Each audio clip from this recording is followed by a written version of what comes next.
starts off on a positive note of getting Lamar Jackson back Thursday night, which was great. He threw for 200 yards, did not look rusty at all. He only rushed for 15, but he didn't really need that. Lamar Jackson also threw for 4 touchdowns, 2 of which going to Mark Andrews. So guess who's back and relative again at the tight end position now that Lamar's back? Oh, wait, it's Mark Andrews. No kidding. I mean, the guy just catches touchdowns. It's Lamar's favorite guy in the red zone. Fantasy Sports Today, only on SportsGrid. If Jacoby Brissett was playing bad football for the past 3 weeks, Kyler Murray will be fully healthy, ready to go. Can't wait to get him on the field at Seattle and try to resurrect our season. Now you have Jacoby Brissett playing really good football. Putting Kyler Murray back in right now because he wasn't playing good football doesn't make any sense. The perfect storm here for Arizona. Hey, Kyler, going on IR takes the pressure off you. And Jacoby, you deserve the start. Go ahead and start, kid. The early line, only on SportsGrid. And the amazing thing you're going to say about Tom Izzo for the jump is, Tom Izzo don't duck anybody. You want to hear who they have to play preseason? Kentucky, Duke, UNC, and Arkansas. This is not the Jimmy Boeheim Don't Leave New York Carrier Dome Classic. This guy plays people. College basketball today, only on SportsGrid. We now have to figure out if they will be in the playoffs. They're the Super Bowl favorite and have shorter odds to miss the postseason as you and I sit here right now. Right, but let me ask you this. Do you feel after this 5-4 record, 9 weeks, 10 weeks of the regular season, that their defense is as dominant as it was last year? No, but the offense is better. Pro Football Today, only on...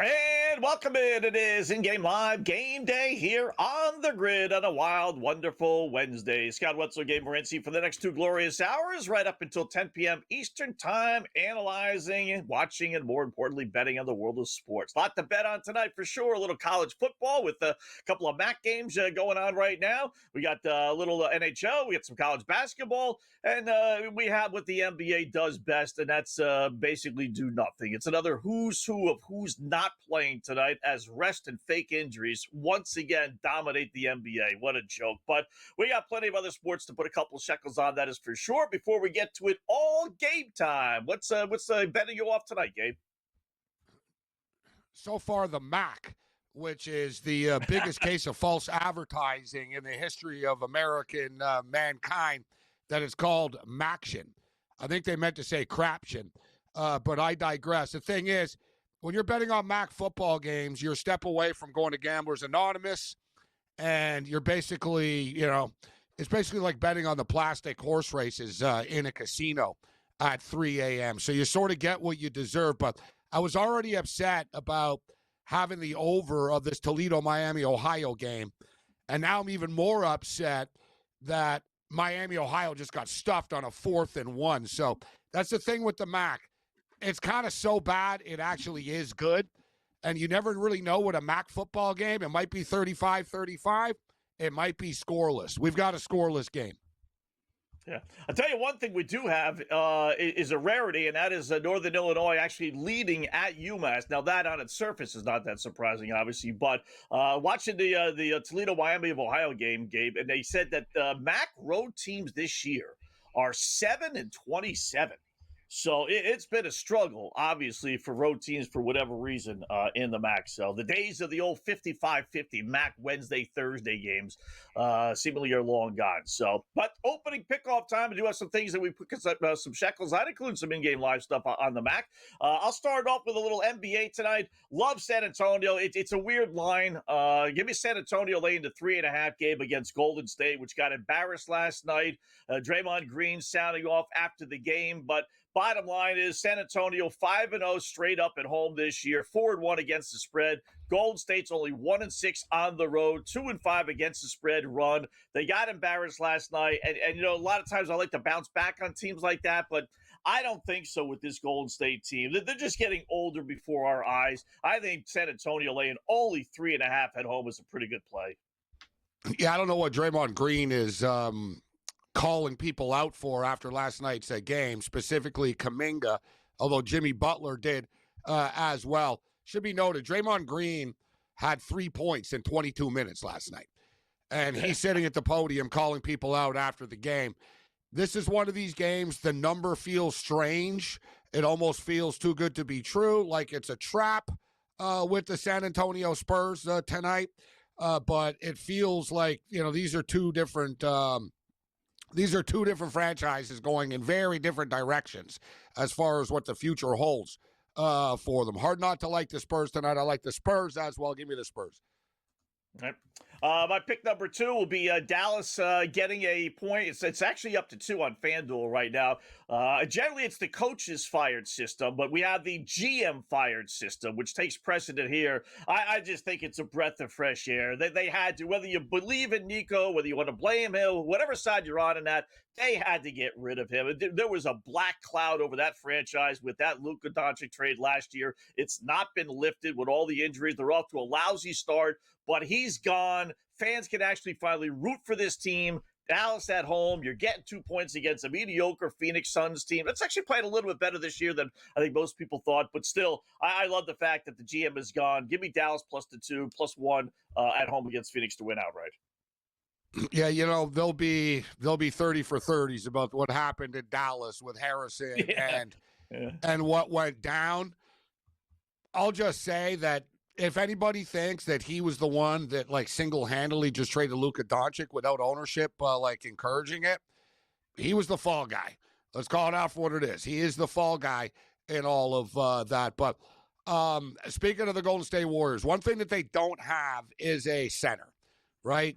They don't have a pure center. They get out-rebounded all the time, and opposing big men have big games all the time. Chet Holmgren had 11 rebounds last night. Victor Wembanyama's rebound prop tonight is 11.5, guys. Listen, he averages 12.8, all right? So he averages 12.8 rebounds a game.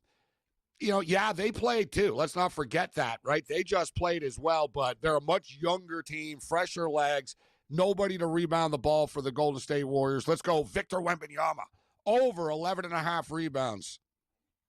All right. NBA, one more time for me. How about the Denver Nuggets laying 3.5 at the LA Clippers? Yeah, Denver did play last night, beat up on Sacramento, won by double digits, covered the spread. Everything I've been able to read is that they're all supposed to play again tonight. Jamal Murray and the Joker are all going to go back at it tonight. And if that's the case, Clippers to me don't stand a chance. How about this one? The LA Clippers, 3-7. They're like the Pittsburgh Pirates to me, or Pittsburgh Steelers rather to me, Gabe, of the NBA.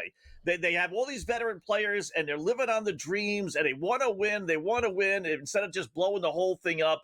But you know what? They really should just blow the whole thing up. They tried. They failed. They're only 3-7, and they're an NBA worst. Worse than pick a team, Charlotte. Worse than New Orleans. Worse than Utah against the spread. NBA worst 1-9. They're not winning tonight. Give me Denver laying to 3.5. I'm going to attack an NHL game here with the Buffalo Sabres and the Utah Mammoth. These two teams just played last week.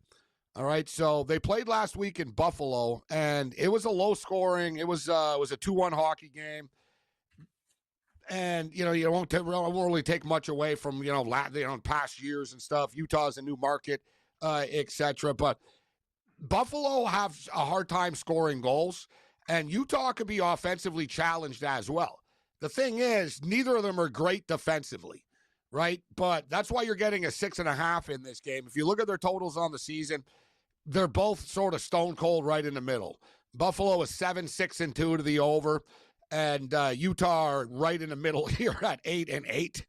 As I said, I'm not going to overthink this. They just played a couple of days ago in Buffalo. It was a 2-1 game. There was a lot of scoring opportunities. The goalies played well, but I'm going to go under 6.5 with the Buffalo Sabres and the Utah Mammoth in a true degenerate game of the night tonight.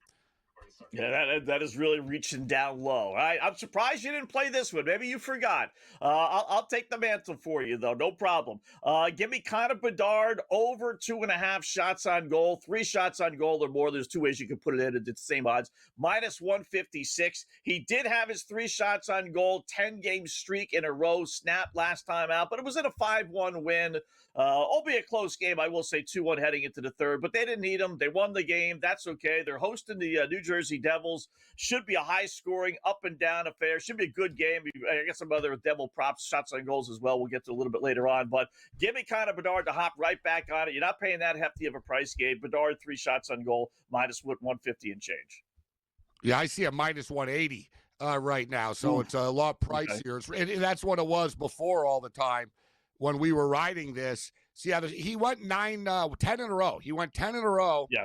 And he had 2 shots on goal in the last game. I do believe that he has 3 shots on goal tonight. But my pick for this game is give me the New Jersey Devils tonight to beat the Chicago Blackhawks. I've been I was beating the Blackhawk drum. I told people it was one of my best bets. Win totals, point totals over 67.5 for the Blackhawks. But doesn't mean they're going to win. You know what's crazy? The Blackhawks have been an underdog in every game this year. Like we talk about NHL betting and the odds makers and the sports books. It's like the last on their list to worry about. Like the Blackhawks are 12-3 on the puck line. They've been an underdog in every game, right? It's sort of like, and they've won 8 of them outright, right? Yeah. Give me the Devils, nevertheless, though. It's a bad matchup for Chicago.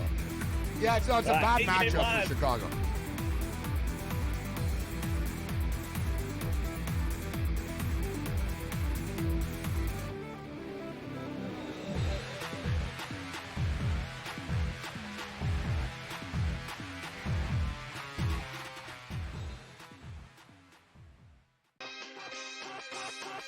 Sauce Gardner heading over to the Indianapolis Colts as they go all in on this season and beyond. As I think a lot of people have been noting, that move does not just say, hey, we like what we have this year.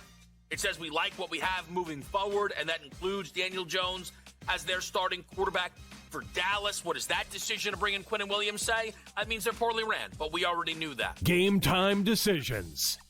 Only on SportsGrid.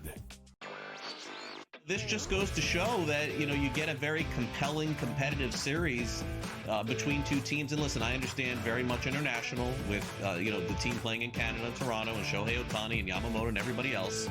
But dare I say, I think these ratings would have been super high anyway. It was just great baseball. Next day, people talking about the games and the biggest win for Major League Baseball in some time. Newswire. Only on SportsGrid. I'm not throwing it back. You come and get it. Like, no way. Even I'm not a fan of the team.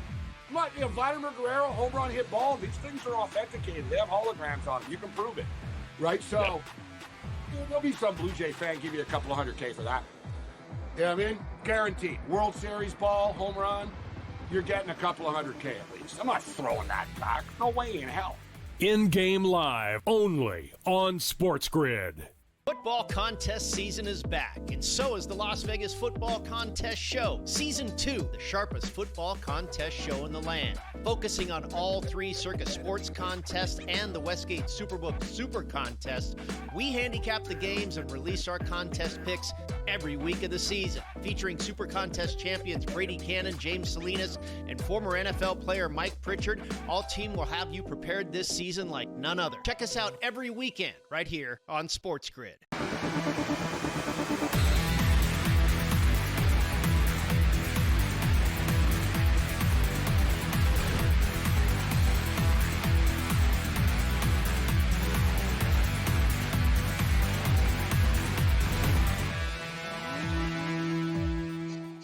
All right, welcome back in Game Live. Game Day here on the grid. Scott and Gabe, hour number 1 just underway. And let me just get this out of my system, Gabe, once and for all. And listen, I'm tired of hearing myself talk about it. I really am. It is what it is. It's not changing. But that said, let me just get it out of my system.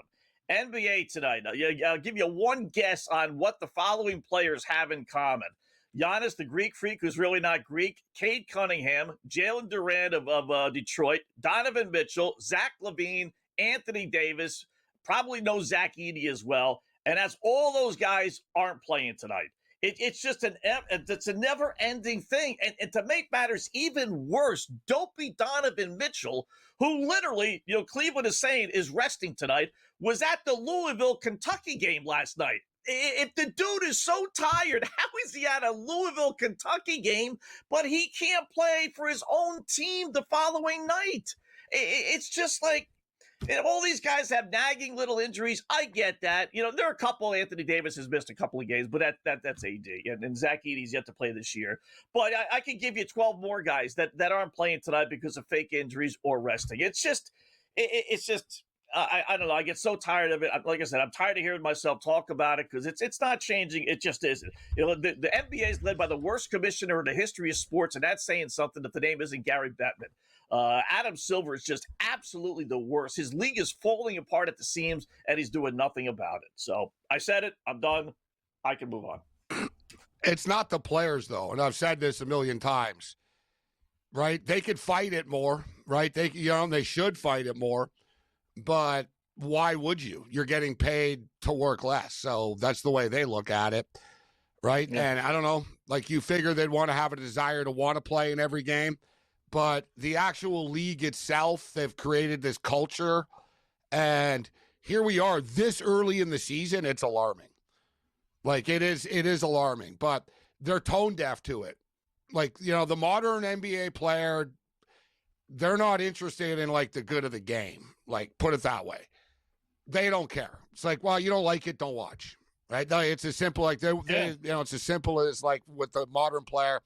You don't like it, don't watch the league.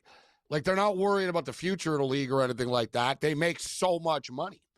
Like, literally. Like, you're making $50 million a year. And that's another thing, too. NBA players are overpaid. Like, but I'm not saying they're overpaid. They get part of the amount of money that's generated. But when you make that much money, you've got, like, a lot of guys in the NBA that are making, like, Ohtani money. Like, okay, Ohtani's a special person, right? Ohtani, like, can do something that nobody else in the world can do. Yet you got a bunch of dudes in the NBA, man, that, they're making $50 million a year, and they're not worried about the look, the image of the league. But I do agree with Silver. Silver's like a substitute teacher, right? Like, Silver has, like, there's, every commissioner has their strengths and their flaws. Silver's flaw is he has no control over his own league. Right, that the players are running the asylum, the teams, no one's intimidated from him. He threatens them all the time with these like, fines and this and that, and teams just don't care, right? Teams go about it. And what's the most insulting thing about it really is if you were in Sacramento or if you're in Utah, there's a bunch of markets, man, where players don't play. Like, so I can live with it if it's like just a stone cold, listen, we played 4 games in the last 7 days. I don't care that it's MSG. He's not playing. It doesn't work like that with the NBA, right? Like, players will be like, oh, no, like I say they don't fight it. Okay. The player will say, listen, I'm not the one that said I was going to sit out. The coach said this. All right, what if the coach told you you're not playing against the Lakers at the Crypt on Friday night? What if we tell you you're not going to play in the game against Miami in Miami? Suddenly, I bet you're going to be pretty mad about it, right? Like, so, like, basically, it's got like LeBron doesn't play in Sacramento anymore. Like the Warriors did this to Sacramento the other night. Nobody played, right? There's a bunch of kids like crying with Curry jerseys on in the stands. Like, it's disgraceful. It like really like you can't. Sidney Crosby doesn't say, you know what? I'm not even sure how much they really like hockey in Utah, so I don't think I'm going to play tonight. No, he doesn't do that. He's like, all right, that's the next game on the schedule. But it's in all sports, Scott. Like, it's not just the NBA. The NHL, the players, they do play. There's not load management. But, like, the UFC, fighters don't fight each other anymore. And, like, I'm not going to do that. I'm not, no. Like, it's the modern world, bro. Everybody's overpaid. Everybody's soft and stuff. But the NBA has a problem. Like, you know what I mean? Like, they better have younger people become fans because the boomers are tired of it. Older people are tired of it. And look at the ticket prices. And I know all the ticket prices for all this stuff. And today we were talking about, like, the Lakers and the Oklahoma City Thunder game tonight is $23. Wow. $23 to get in. Like, dude, you can get into a net game for $9. Like, there's a couple of markets where people care, but for the most part, people have given up on it. Right? People have given up on they it. don't even like, how many people, Scott, tonight are like, well, I want to see LeBron. LeBron's not even here. Screw it. Like, I want to see LeBron. Yeah. LeBron's not even here. He's hurt, right? Like, there's you know what I mean? And another thing is Oklahoma City. You can't charge that much money. They don't have that much money. Like, courtside seats are like $200 in Memphis, right? Like, but I do agree. The NBA has a lot of problems, man. But it's not that people don't want to watch basketball. They got, like, NBC had good numbers. Like, if they give us a good product, people will watch it, Scott. But it's like they don't care to give us a good product. Yeah, and the players don't even care. Like, I agree. Like, if you're playing 4 or 5, maybe. I mean, personally, I really think you should play. But, okay, what really ticks me off, two things. One, Jalen Duran really has a legitimate injury for Detroit, but Cade Cunningham is still going to have a rest day anyway. It's like Darius Garland has a legitimate injury for Cleveland, yet Donovan Mitchell's going to have a rest day anyway. Why? Why would you choose this day when you know one of your players is actually hurt and is not going to be able to play, but you're going to take your dopey rest day anyway? They make it up before.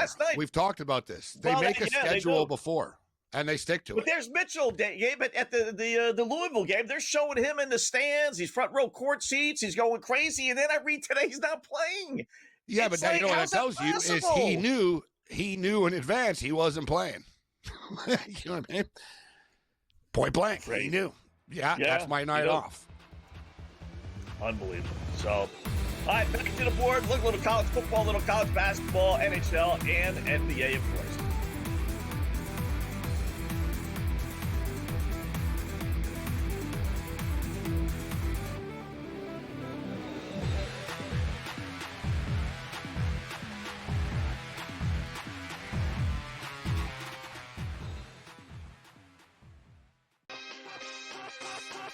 Sauce Gardner heading over to the Indianapolis Colts as they go all in on this season and beyond. As I think a lot of people have been noting, that move does not just say, hey, we like what we have this year.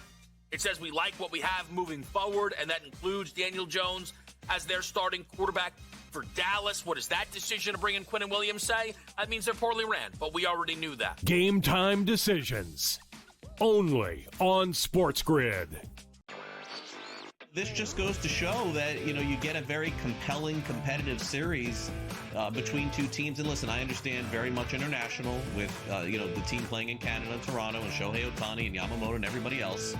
But dare I say, I think these ratings would have been super high anyway. It was just great baseball. Next day, people talking about the games and the biggest win for Major League Baseball in some time.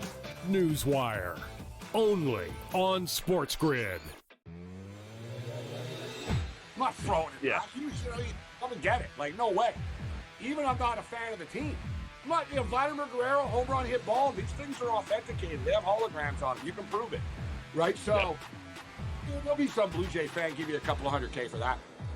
You know what I mean? Guaranteed. World Series ball, home run, you're getting a couple of $100K at least. I'm not throwing that back. No way in hell. In-game live, only on SportsGrid. Football contest season is back, and so is the Las Vegas Football Contest Show. Season 2, the sharpest football contest show in the land. Focusing on all 3 Circus Sports contests and the Westgate Superbook Super Contest, we handicap the games and release our contest picks every week of the season. Featuring Super Contest champions Brady Cannon, James Salinas, and former NFL player Mike Pritchard, all team will have you prepared this season like none other. Check us out every weekend right here on SportsGrid.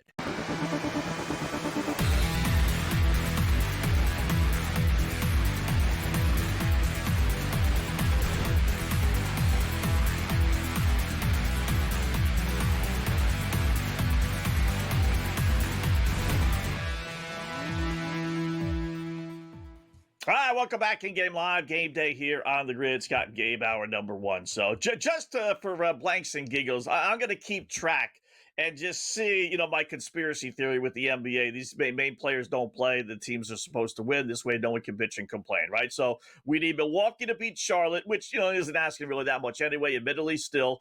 We need Detroit to beat Chicago. We need Cleveland to beat Miami. We need Sacramento to check that. We need Atlanta to beat Sacramento. And then we need, AD can't count that one. He's always, if it's a legitimate injury, it's it stinks, but that's not really part of the conspiracy. The other ones are part of the conspiracy. Allow the teams that are resting their superstar players to win the game. This way, the fan really can't bitch and complain. So we'll see how that thing turns out. I'm looking at the list here. I'm looking at the list here of players who play the most in the NBA that don't take nights off. Mikal Bridges, Buddy Hield, Harrison Barnes, Royce O'Neal, Jonas Valanciunas. I want to get the list from last year because you'd be surprised actually. You got to give them credit. The guys that actually show up every night, and there's a few of them that do. Right? There's a longer list than you would expect actually. All right, here.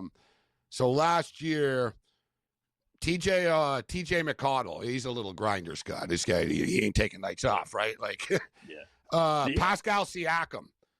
Siakam doesn't do load management. Like, he played 101 games last year, including playoffs. 101. SGA, if you'll notice, Scott, too, SGA doesn't take nights off. Yeah. He doesn't. Yeah. SGA, like, for a superstar, he does not take nights off. Like, he might, he might miss a game, dinged up here and there, but SGA, Canadian kid, real tough. Ironically enough, Alexander Walker, another Canadian dude, like that hockey mentality, these kids, he's another one. He's like, hey, I'm going to play. Josh Hart plays all the time. Naz Reid plays all the time. Buddy Hield plays all the time. Lou Dort, another Canadian, Montreal.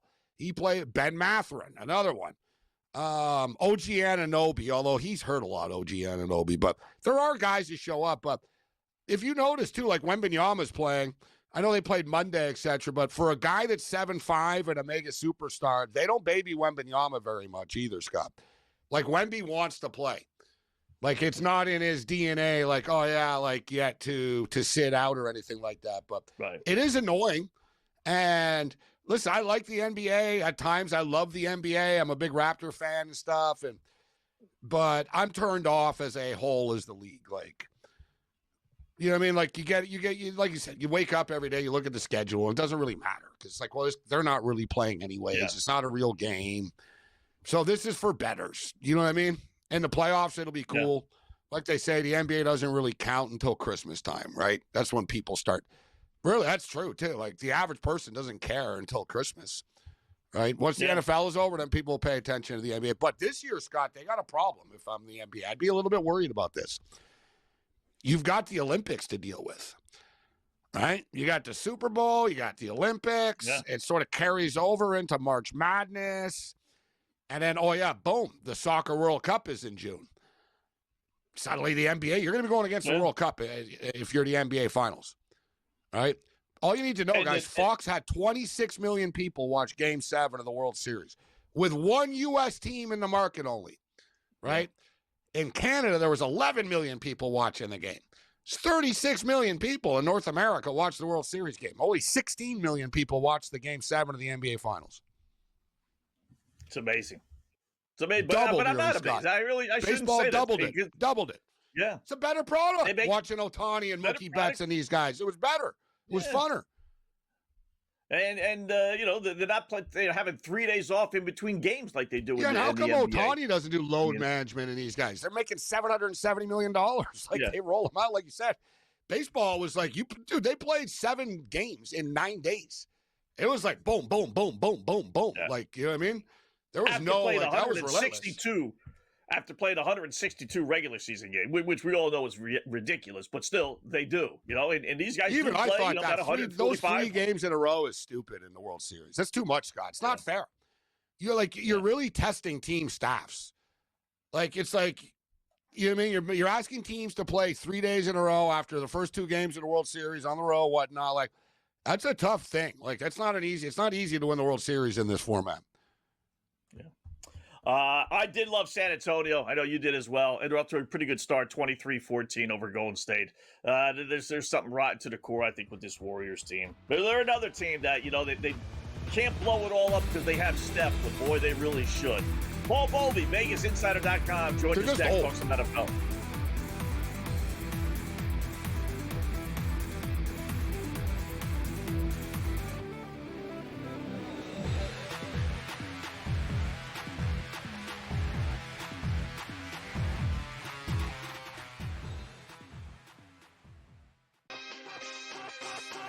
Sauce Gardner heading over to the Indianapolis Colts as they go all in on this season and beyond. As I think a lot of people have been noting, that move does not just say, hey, we like what we have this year.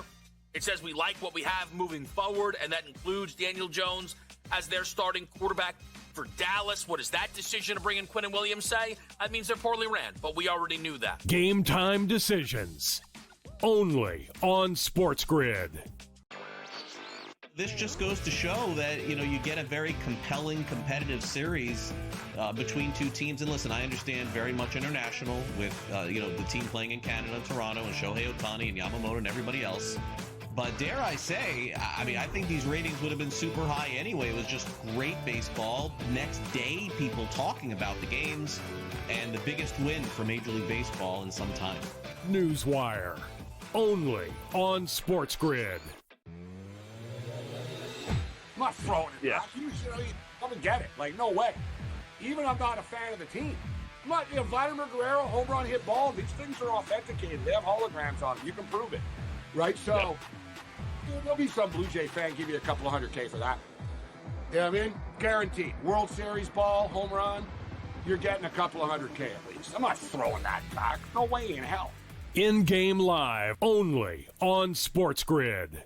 Football contest season is back, and so is the Las Vegas Football Contest Show. Season 2, the sharpest football contest show in the land. Focusing on all three Circus Sports contests and the Westgate Superbook Super Contest, we handicap the games and release our contest picks every week of the season. Featuring Super Contest champions Brady Cannon, James Salinas, and former NFL player Mike Pritchard, all team will have you prepared this season like none other. Check us out every weekend right here on SportsGrid.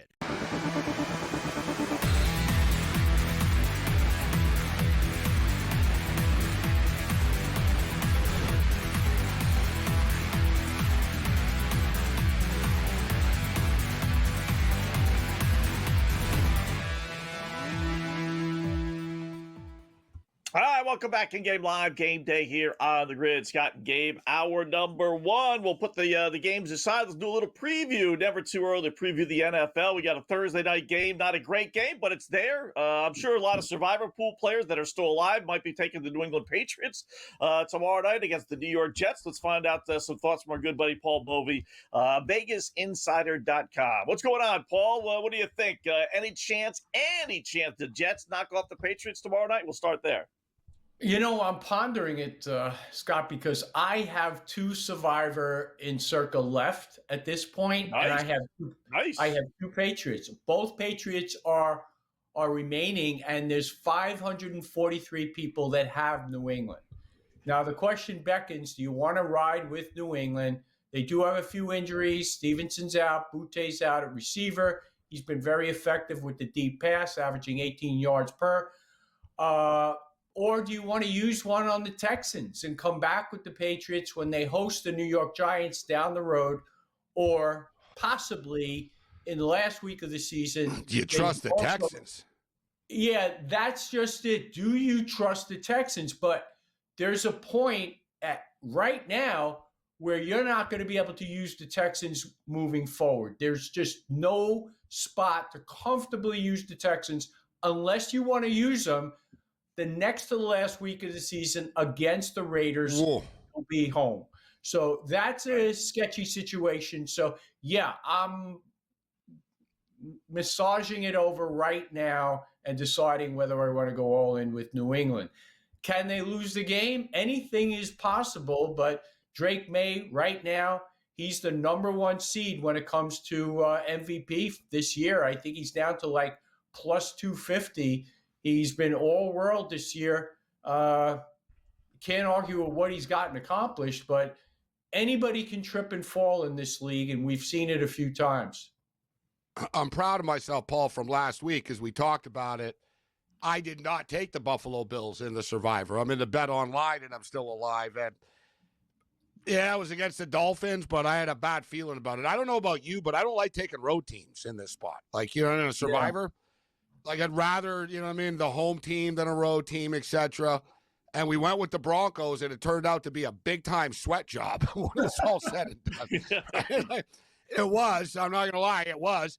But I sort of thought the same thing. I'm looking, and I see they tell you how many people. So 55% of the people, and there's only 1,000 people alive, 55% of the people on the New England Patriots. I'm not going to worry about being contrarian, Paul. I'll worry about that down the road, right? It's almost like golf. I'm going to worry about my own score as opposed to what other people are doing here. I believe the Patriots, maybe they don't cover the point spread, but they should win the football game. Well, here's the deal. 808 people only have one entry left. Now, I think if you have one entry, you're not going to play around with the Texans. You're going all in with the Patriots. You can't afford to play chess here and take the Texans on the road against Tennessee, who at times has played very competitively. They've been in football games, but they usually give way late. I mean, even opening the season, they had every chance against the Broncos, 20-12, multiple passes dropped in the middle of the field. Thank you, Ridley, because I remember I was on the game to the over, and they couldn't do anything. But you got to go New England if you're one of those 800. I think it's 808 people. All right, how about Buffalo laying 5.5 against Tampa Bay? Boy, I watched it as a Dolphin fan. I was working, but I watched a lot of that game. That Bills defense, forget about the offense. I don't have any worries about that. That defense, though, gave up tons of yards to Tua and company. You want to lay 5.5 at home against Tampa Bay? Yeah, I don't. I don't really have a strong opinion on the game. You look back at this Buffalo team and you scratch your head, and this is what makes the NFL what it is. How do they dismantle Kansas City like they did, and then they lose to these teams? They're the kings of it. Game. Yeah, they're the kings of it. They're playing up and down. Like, guys, I'll tell you, Scott, they'll look really good against Tampa this week. Watch. You'll be like, what? Yeah. Where was that against Miami? Like, the Bills will play up or down to the level of competition. They really will. Yeah, they will. And the problem with Tampa Bay is they have injuries on the offensive side. Evans is out. Godwin's out. They got Ibuka. He's been doing great. But still, they're missing players at the key skill positions, and it has definitely hurt them in putting points on the board. So I'm going to take a pass on the game. There's other games on the board. There's a few college games I like, and I think there's better opportunities out there. Some big games in the NFL this week. What's that? Seahawks, Rams. Yeah, Seahawks, Rams, a big one. Lions, Eagles, a big one. What I came in. What are you looking at? I came in early. I thought the total on the Niner game with Arizona was pretty cheap at 48. So I grab it at 48. It goes up to 49, as high as 49.5. And of course, with the situation with Marvin Harrison, now it comes back into 48, and you wonder how much of a difference he will mean to the offense. But the reason I like this game over, and I still would lean to the over, is because San Francisco, and I had the Rams last week. I may have mentioned it at the show. I did not see a path where they could stop LA because they don't get to the quarterback. They have 12 sacks this year. They've hit the quarterback 28 times. You give any quarterback in this league time, and he's going to have a damn good chance to pick you apart. Now, the problem is no Harrison. It's a downgrade. You got Greg Dortch there. You got Michael Wilson. But you do have a great tight end in McBride, and I think they're going to make some headway there. And on the other side of the ball, Arizona went into that Seattle game with multiple guys out in the secondary. It showed up. Although Sam Darnold didn't have to throw the ball much, I think he did so 14 times, completed 12 for like 160 yards or 150 yards, but the game got away early due to turnovers, and basically they just wrote it out and won comfortably in hand. So I still like the game over at 48. Would I rather have Harrison? Yeah, I would. How is Kansas City and Denver getting to 45 points, Paul? I don't quite get that over-under. That seems awfully high to me for a Denver game. Yeah, I would agree with you because in large part because Bo Nix. I mean, the only game that I really saw this guy perform was against the Dallas Cowboys. But everybody performs against the Dallas Cowboys. We all know their defense has huge liabilities, particularly in the secondary. But outside of that, he's dink and doink, and he's probably the worst in the league as far as getting the ball downfield, yards in the air per attempt. Now, on the other side, Kansas City, they were exposed on the offensive line by the Bills. They really hammered Mahomes that game, and Denver has the best pass rush in the league. They have over 40 sacks, I believe. They put more pressure on the quarterback than any other team. So I agree with you. This looks to be an under game. I don't see any way it should get into the 50s. I mean, you could get a couple breaks. How do you trust the Chiefs here either? I'm taking the Broncos plus the 4. I know the Broncos offense has looked atrocious, and I'm being nice with that word, but I don't think the Chiefs should be 4-point favorites on the road, Paul, in my opinion. No, I mean, everybody, we tend to look back. We're a victim of recency, and the Chiefs didn't look great last game. So, maybe the Broncos are a play. Certainly catching 4 points at home is a lot. You're basically saying the Chiefs are 7 points better on the exactly. Field, and I'm not sure. Not. Yeah. Yeah. Paul Bowman, check out the work. VegasInsider.com. Thanks, Paul.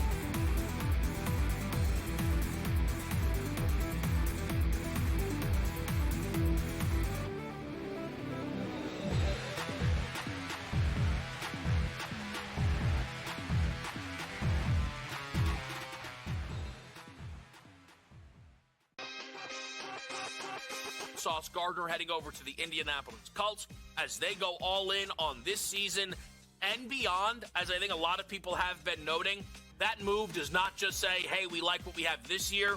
It says we like what we have moving forward, and that includes Daniel Jones as their starting quarterback for Dallas. What does that decision to bring in Quinnen Williams say? That means they're poorly ran, but we already knew that. Game time decisions. Only on SportsGrid. This just goes to show that, you get a very compelling, competitive series between two teams. And listen, I understand very much international with, the team playing in Canada, Toronto, and Shohei Ohtani and Yamamoto and everybody else. But dare I say, I think these ratings would have been super high anyway. It was just great baseball. Next day, people talking about the games, and the biggest win for Major League Baseball in some time. Newswire. Only on SportsGrid. I'm not throwing it back. You come and get it. No way. Even I'm not a fan of the team. I'm not, Vladimir Guerrero, home run, hit ball, these things are authenticated. They have holograms on them. You can prove it. Right? So, there'll be some Blue Jay fan give you a couple of $100K for that. You know what I mean? Guaranteed. World Series ball, home run, you're getting a couple of $100K at least. I'm not throwing that back. No way in hell. In-game live, only on SportsGrid. Football contest season is back, and so is the Las Vegas Football Contest Show. Season 2, the sharpest football contest show in the land. Focusing on all 3 Circa Sports contests and the Westgate Superbook Super Contest, we handicap the games and release our contest picks every week of the season. Featuring Super Contest champions Brady Cannon, James Salinas, and former NFL player Mike Pritchard, all team will have you prepared this season like none other. Check us out every weekend right here on SportsGrid.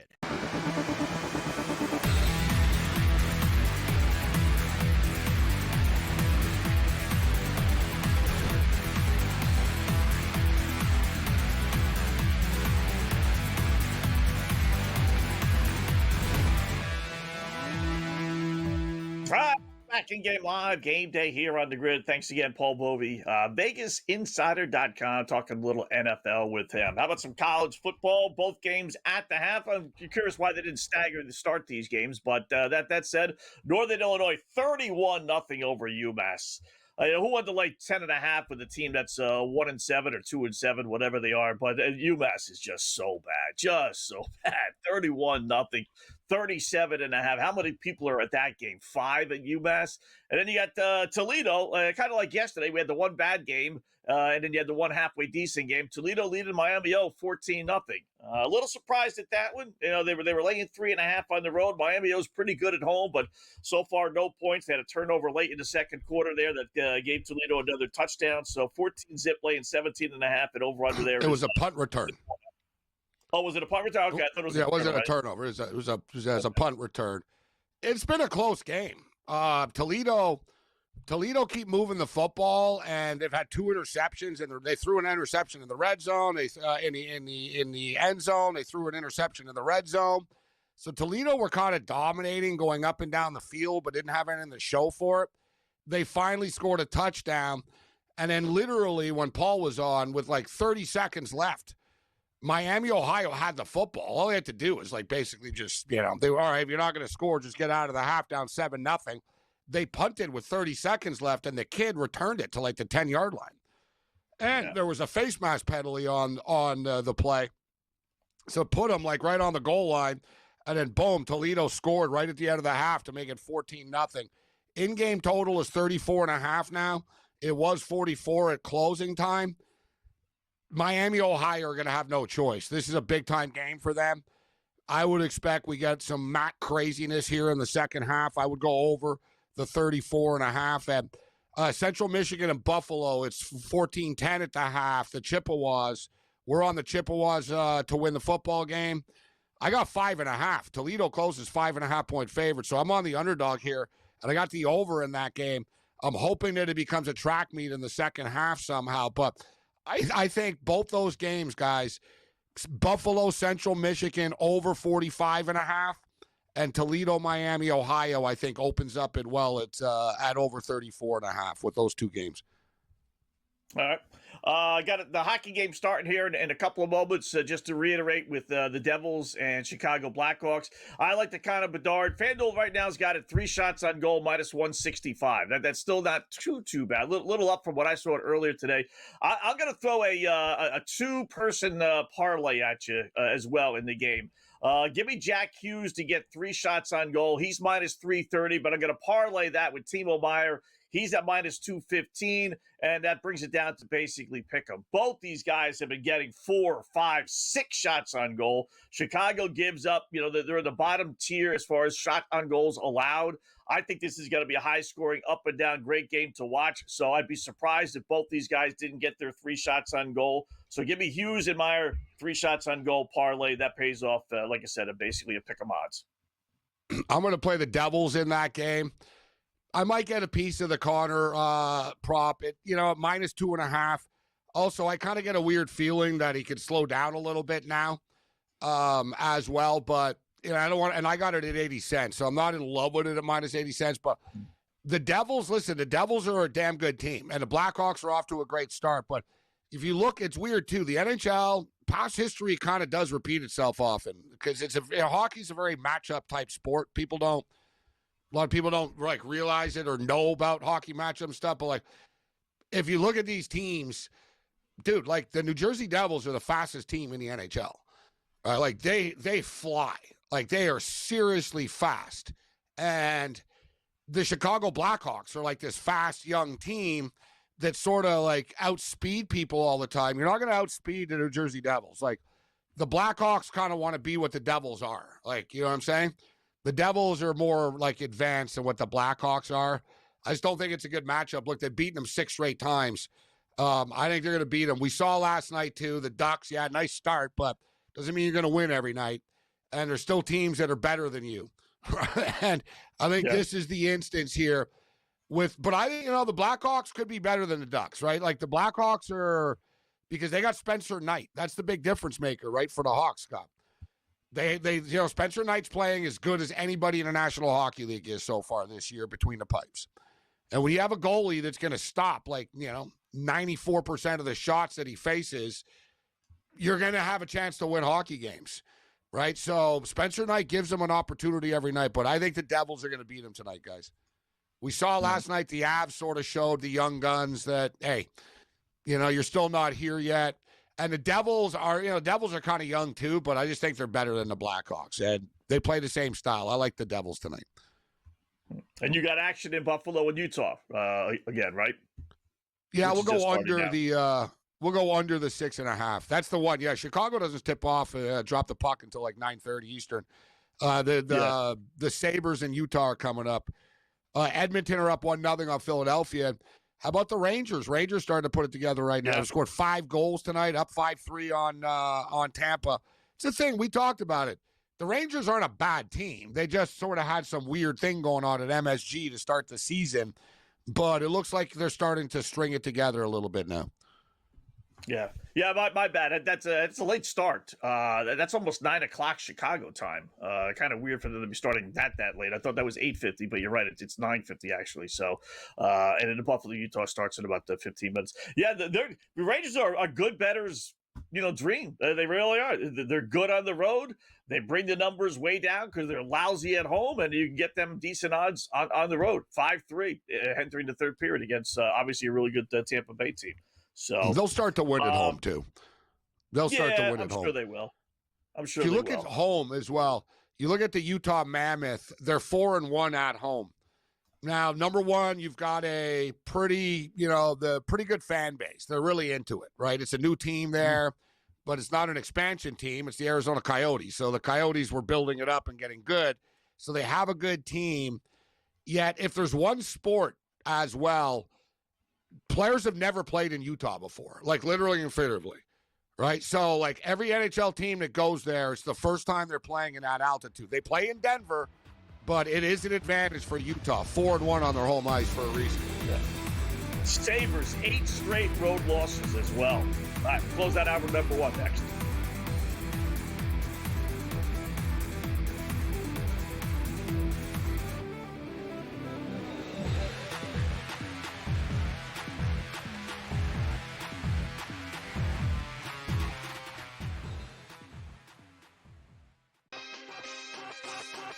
Sauce Gardner heading over to the Indianapolis Colts as they go all in on this season and beyond. As I think a lot of people have been noting, that move does not just say, hey, we like what we have this year.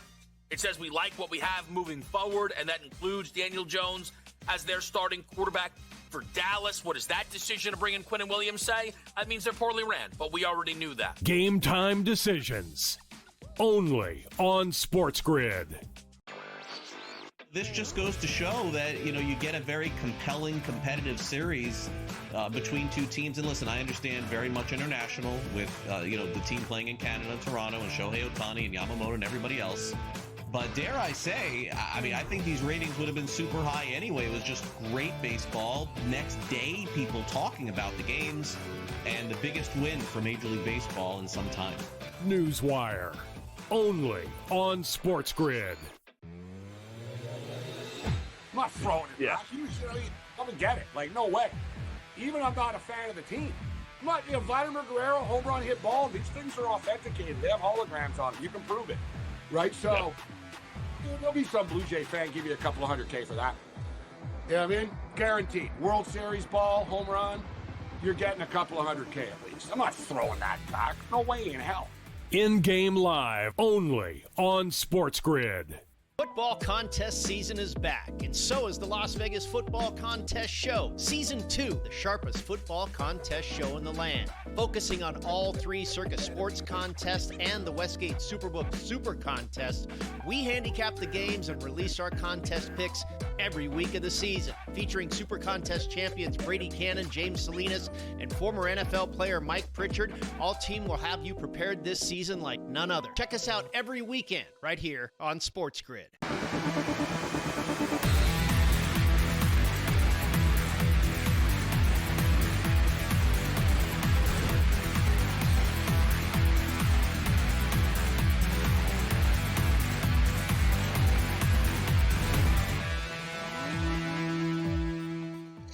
Welcome back in Game Live. Game Day here on the grid. Scott and Gabe closing out hour number one. We got the coach, James Young, joining us in about 5 minutes or so. Start the second hour. So with that, let's take a little peek at the NBA. It's a pretty good betting board in that you have a lot of blowouts, which generally is not a good night, right? But the wrong teams are winning.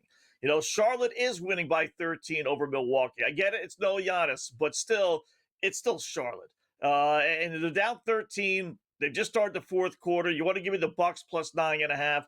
They've been trailing from start to finish. I can't help but think there's a run in the Milwaukee Bucks because they've won games without Giannis before. So the Knicks are down big. I thought that line was a little funky, 3.5 to begin with. Knicks are undefeated at home, 7-0 straight up and against the spread this year at home. Coming off a win last night, and they're down, 17 to Orlando. Still in the late third. They're getting 12.5. I think there's a run in them. You got the Memphis Grizzlies. I'd stay away from that. They're getting crushed by the Celtics, 76-48, but you get 27 if you want with that one. And then the Pistons are actually leading, without Cade Cunningham, leading by 13 against the Chicago Bulls. And they're laying 9.5. Bulls the better record, but they don't win on the road game, and Detroit's pretty good at home. So we even went out those two star players for Detroit. I still like the Pistons tonight, and lo and behold, they're winning by 13. For me, with the NBA, if there's a game I like, I bet it, but I don't want to get involved in these 22-point games, and you know what I mean? Like, if the teams don't care, why would I care to bet on it? And that's the way I look at it. Like, no, it's like, well, they clearly don't care if they win tonight, so I'm not going to, you're basically flipping a coin, right? When you get into these sort of in-game numbers like this and these blowouts, right, I tend to like to take the underdog, and I say this, and I'm not looking down on people. Oh, I'm not betting this crap, but like basically like a college basketball game. Like if a team is like getting 44.5 in game or something, Scott, I'd rather take the underdog and the favorite. You know what I mean? Because the favorites quit later in the game too, right? Hey, we're up by 30 or whatnot. We're up by 35. But like I said, these games are just so erratic and they're all blowouts and stuff. So I focused in on the Spur game tonight, believing the Spurs were the play, and Wembanyama and his rebound prop. I'd like to see with more rebounds. He's on pace. He's got 5 right now. Wembanyama's got 13 points and 5 rebounds, but we need over 11.5. They're up a 10 spot. And I did throw a De'Aaron Fox over 20.5 play in here. He's only at 4 points, though, which somewhat surprised me. One thing, he's only played 2 games, but he's gone over his number both times. It was like 19.5. He had 24 and 21. He's got fresher legs, so I figured, you know what? He's going to get minutes tonight. Harper's still out, but De'Aaron Fox really hasn't done very much tonight. Just 4 points. But they are winning by 12 right now. Yeah. See, that's the problem with this game. You could get a blowout, and, these guys won't be playing second half. I just didn't know. Like, here's a good side of this is 2025, not 2015. Steph Curry had arguably one of the worst games of his career. First time he got a flagrant foul. What do you have? 11 points last night. They lose by 30 points. They completely trashed. If this was 5-10 years ago, I would be all over Steph to rebound, absolutely bounce back, right? But I didn't do it tonight. He's not having an awful night, 10 points. But he's not having the night he would have if he was 10 years younger. And to me, it's further proof that this Warriors team is just – they're just he's not sick. that good at right now, playing. Steph Curry's been sick. Yeah, he's been sick for a couple of days. So he's playing through an illness. He's not 100% right now as far as Curry is concerned. I'm actually surprised he played, to be honest with you. Like, people were wondering about last night, but I'm surprised they're going back-to-back. I think it's because they were kind of embarrassed last night, right, that they're trying to set some sort of tone, but they're almost making it worse for themselves now because they're getting, it's starting to expand here right now. Problem with the Spurs, too, for props is the Spurs are pretty deep, right? You've got Castle that can score. Now you got De'Aaron Fox back that he's got to get his. Yep. You got the role players, and then, of course, you've got Wembanyama. That's what makes them good, though, right? They got a bunch of dudes that can beat you, but from a prop perspective, the Spurs are kind of tricky to bet on now. Yeah. So, didn't know what we were going to get tonight out of them. Good start by Dallas. our GM fired system, if you will. Dallas probably would have been a good play first quarter, first half. I knew, or I figured anyway, they would come out flying. The fans would be all excited, right? So they are up 7, 3 minutes left to go in the first quarter. So looking pretty good. Laying 3.5. We'll talk some NBA with the coach, little college basketball as well. James Young coming up next.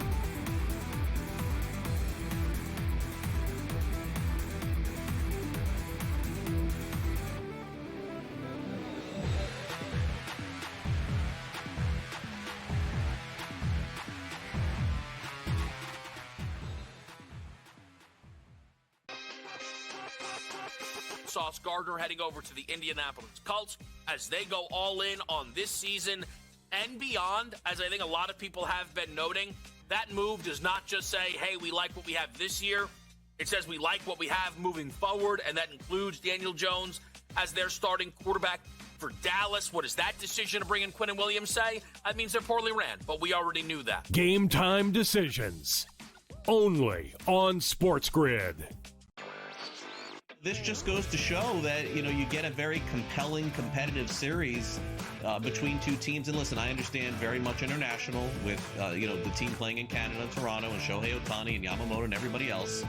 But dare I say, I think these ratings would have been super high anyway. It was just great baseball. Next day, people talking about the games, and the biggest win for Major League Baseball in some time. Newswire. Only on SportsGrid. I'm not throwing it back. You come and get it. Like, no way. Even I'm not a fan of the team. I'm not, Vladimir Guerrero, home run, hit ball, these things are authenticated. They have holograms on them. You can prove it. Right? So, there'll be some Blue Jay fan give you a couple of $100K for that. You know what I mean? Guaranteed. World Series ball, home run, you're getting a couple of $100K at least. I'm not throwing that back. No way in hell. In-game live. Only on SportsGrid. Football contest season is back, and so is the Las Vegas Football Contest Show. Season 2, the sharpest football contest show in the land. Focusing on all 3 Circus Sports contests and the Westgate Superbook Super Contest, we handicap the games and release our contest picks every week of the season. Featuring Super Contest champions Brady Cannon, James Salinas, and former NFL player Mike Pritchard, all team will have you prepared this season like none other. Check us out every weekend right here on SportsGrid.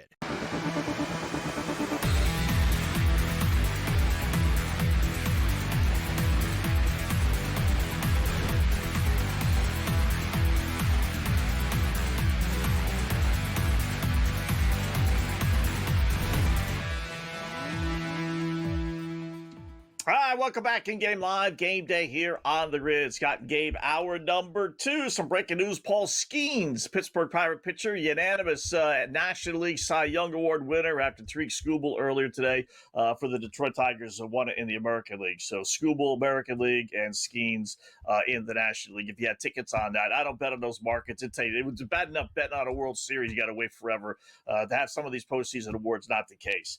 Still looking good, though, with the San Antonio Spurs. Let's talk a little NBA, a little college basketball with our basketball analyst, our good buddy, the coach, James Young, joining us here. What's going on, Coach? I see you were on San Antonio tonight, so you got to be pretty happy so far, right?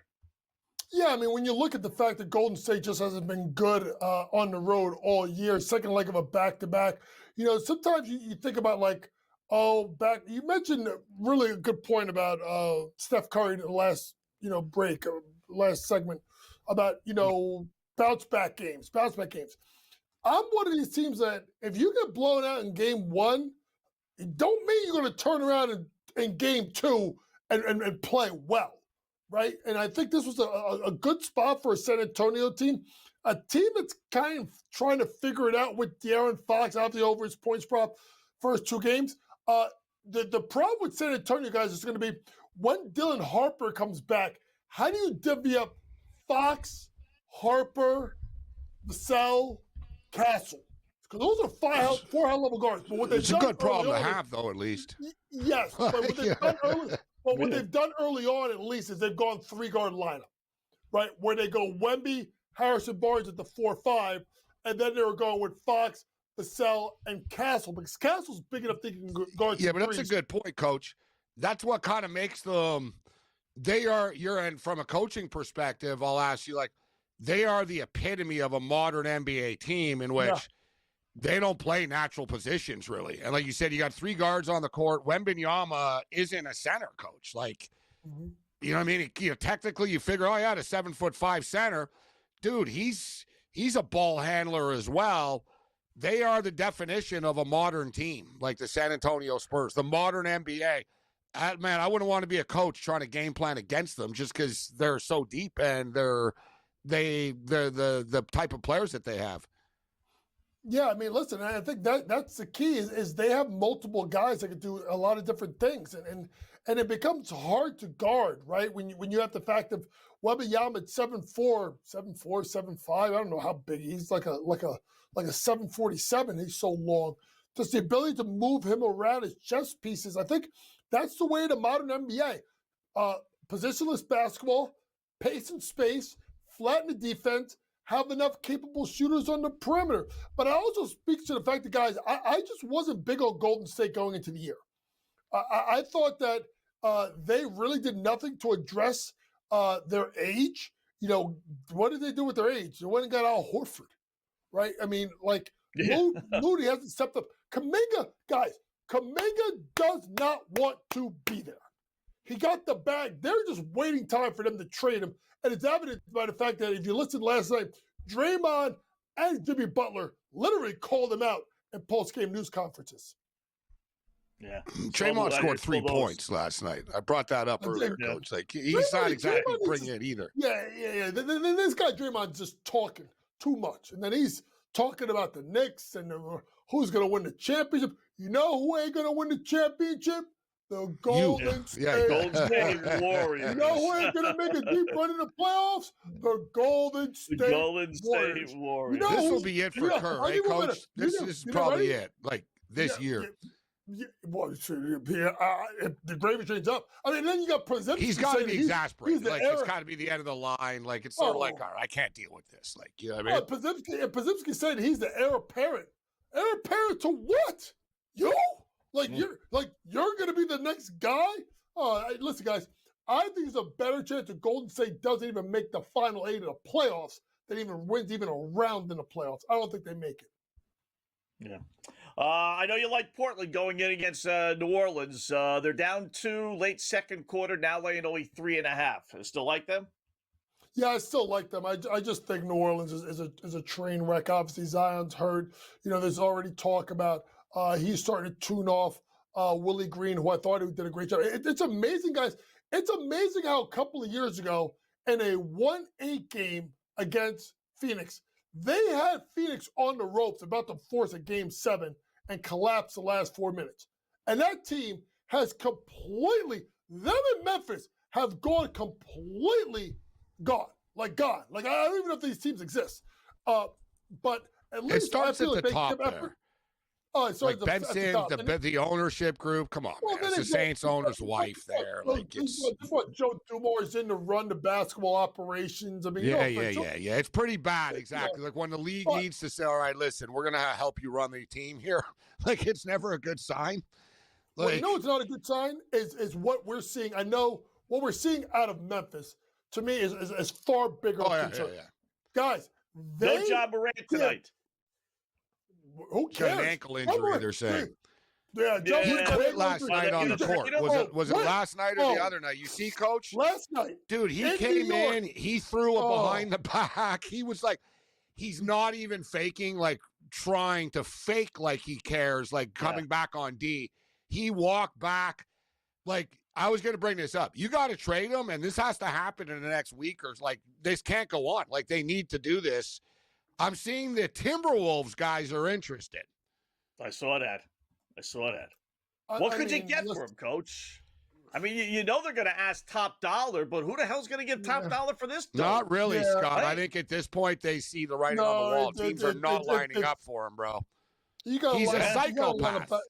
You got to line up bad contracts. You got to line up bad contracts when you trade for someone like Ja, because he's just, not only that, his decision making on the court is not good. His decision making off the court could be worse. And he gets injured. Listen, I remember there's a famous phrase by I think it was Jeff Van Gundy. Selfish, soft, stupid. I can coach one. I can't coach two. John may be all three. So I mean, he's all three right now. So listen, I'll be intrigued to know. I think the other team you need to look at to blow it up, honestly, is Sacramento. They're going absolutely nowhere. Of course, they're the ones. They're the ones.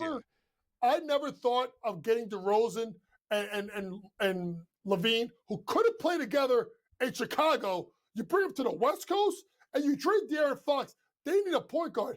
That would be somewhere to watch. Maybe could you start? All they're missing is Jordan Poole there, bro. Come on, let's just be real. That Sacramento is the land of disgruntled. But those are good players, though. Yeah, I know. Levine's never been on a winner. I get that, but Sabonis is pretty good. Schrader's pretty. I mean, there's some decent players on that team. It's the Cleveland Browns of the NBA, Scott. You just can't change it. Like, no, coach, they had that beam thing going for a little while. I forget about the Weber stuff, but they had to light the beam, but. Every time, guys, they get good, their owner will get in the way, or they'll do something stupid. They'll fire the coach. They'll always coach, always. Every time they take a couple of steps forward, they take a bunch of steps backwards. And that's why, that's why John Moran is on their radar. It's like, well, we're under the cap. No one wants to play for us. Let's bring him in to make the fans happy. Yeah. Light the beam. Someone took the light bulb, unscrewed it, threw it to the ground, and stomped on it because there's no light going on. Light bulb not there. Listen, it all went south when they fired Mike Brown. It all went south when they fired Mike Brown. Yeah. The guy that think of make it move more than anyone is Sabonis. His numbers are really down. He's a good big man, can pass the ball. I just think you play him as a power forward next to a big body center. Got to do with Şengün or Cat with the Knicks. Man, your boy Şengün's turning into a real. He's a good player. He's a great player. Great What? player, but coach, what's up with the fake diving and elbowing Wembanyama? He's turning into a punk out there. He learned from LeBron. He learned from Dylan Brooks. I mean, he's hung around Dylan Brooks too long.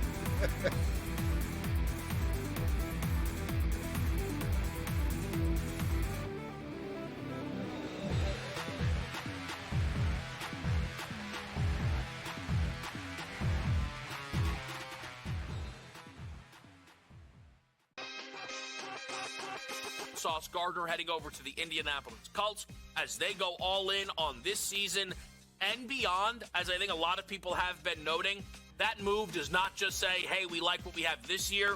It says we like what we have moving forward, and that includes Daniel Jones as their starting quarterback for Dallas. What does that decision to bring in Quinnen Williams say? That means they're poorly ran, but we already knew that. Game time decisions.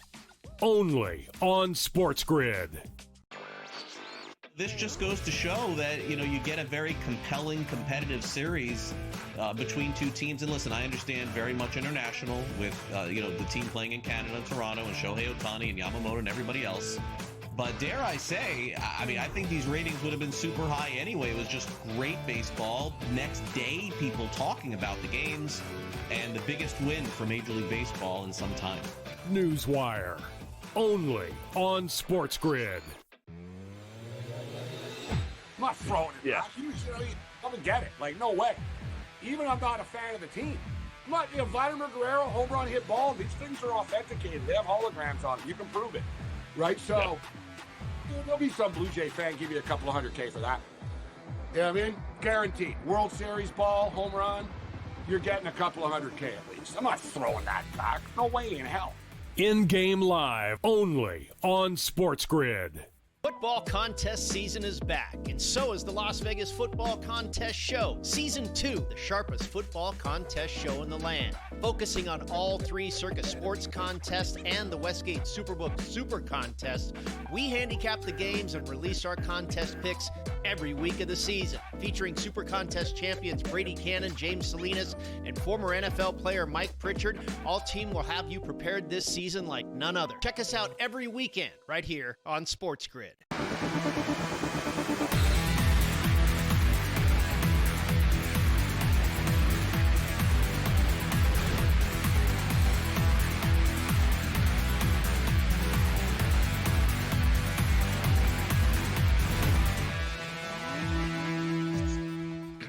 welcome back in Game Live. Game Day here on the grid. Scott and Gabe talking with the coach, Mr. James Young, our college basketball NBA analyst. Before we get to the college hoops here, Coach, I know you got some props here with some players here that we can still play right now. Why don't you throw those out there before we get to the college hoops? Yeah, my main one was Shaedon Sharpe over 19.5 points. You're playing against a team that just does not defend two guards well. I thought that was a spot where if the game could stay close, he can get there. Alperen Şengün over 9.5 rebounds. The Washington Wizards are the worst defensive team in regards to rebounding in the league. Go look at the numbers. It doesn't matter if it's centers In the NBA, or that's everyone. what I'm going to say. I thought you were going to pile on more. The worst team ever.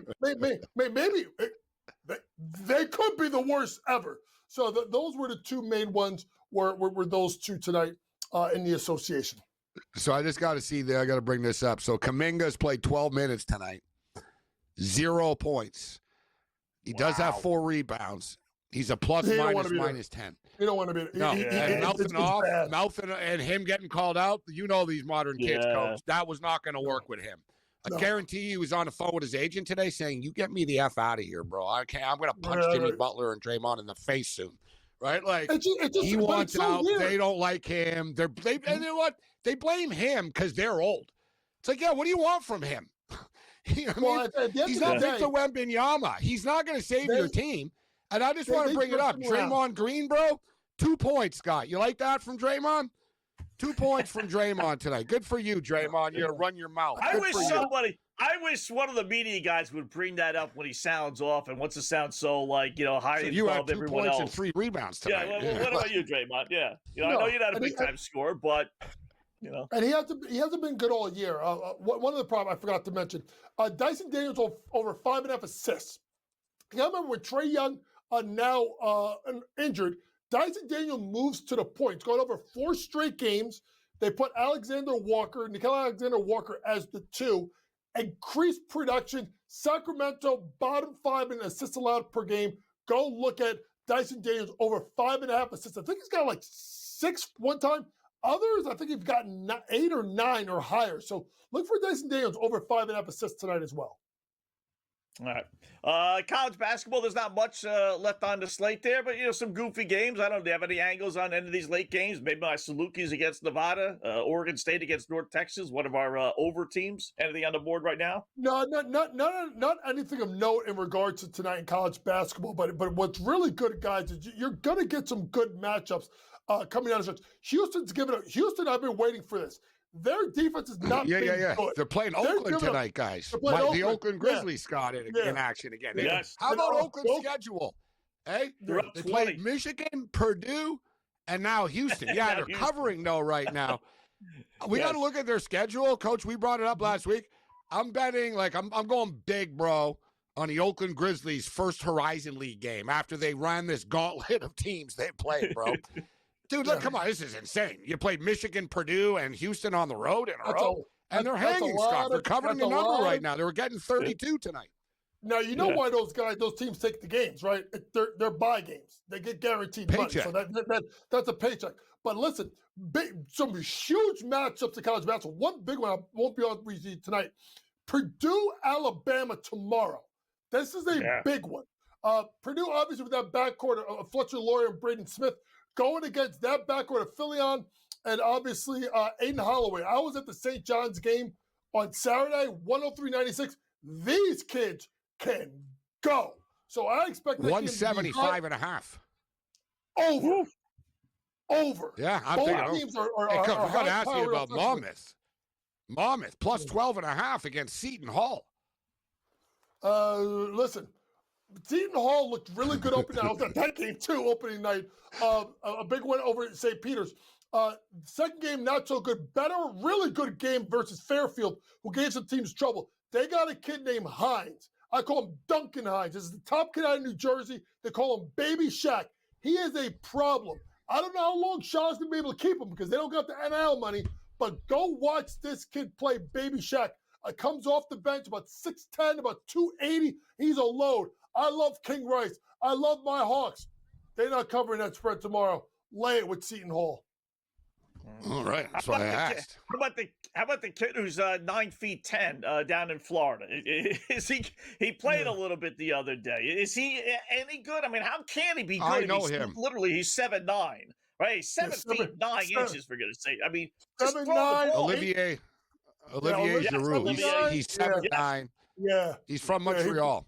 He can't play. Olivier Giroux, he probably is as good at basketball as Claude Giroux. That's a hockey player, if you don't know that. I know a little bit about my hockey. I know a little bit about that hockey. Yeah, I don't want to pile on, Coach, but Scott, all you need to know is they put him in the game when they were up by 52 the other night. He's a project. The thing is, he was a project last year. Yeah, but when you see him sort of like work out in a gym and stuff, you're like, man, he can kind of move and stuff. But Scott, what do you mean, Gabe? No, time out. I got 5 left. The guy dunked a basketball and doesn't jump. You don't need no athletic ability. This guy is so much of a project. Yeah. They tried him out for the football team to block extra points, and that went south too. Another great hire, Billy Napier. No, I know. Listen, put it this way. Too. Yeah, he's Canadian, and he's not even on the Canadian national team, Scott. Like they're like, nah, he's not. Like he's What I don't get though is why go to Florida and not play? Yeah. Exactly, Scott. You're 7'9". Why not go to American University or whatever and hey, they got this 7'9" guy, man, and he plays all the time. Like that remember was the guy from Toronto, the Vin Duach, the Indian guy. Remember from New Mexico State, coach? What was that guy? Well, remember that guy, the big guy? Hey, listen. Same thing. I'm with you, Scott. Why sit on the bench if you're Giroux? Dude, he does commercials in Canada and stuff just because he's so big. He's done hardware commercials. He's reaching up and he's grabbing. They're like, does he play basketball? They're like, oh, yeah. You can market him. Yeah, he's big already. Big and terrible. Coach ain't. You're cold, Coach. Coach is not buying it. You're hyping up Baby Shaq on a bench at Seton Hall, man. This guy's on the Florida Gators. Don't worry. Baby Shaq will take him to the shed. I'll tell you that much. 7'9". Last name was Giroux. No. He ain't good. Olivia, get out of here with that nonsense. Come under the basket and throw the ball. Just raise your arm up. Block the shot.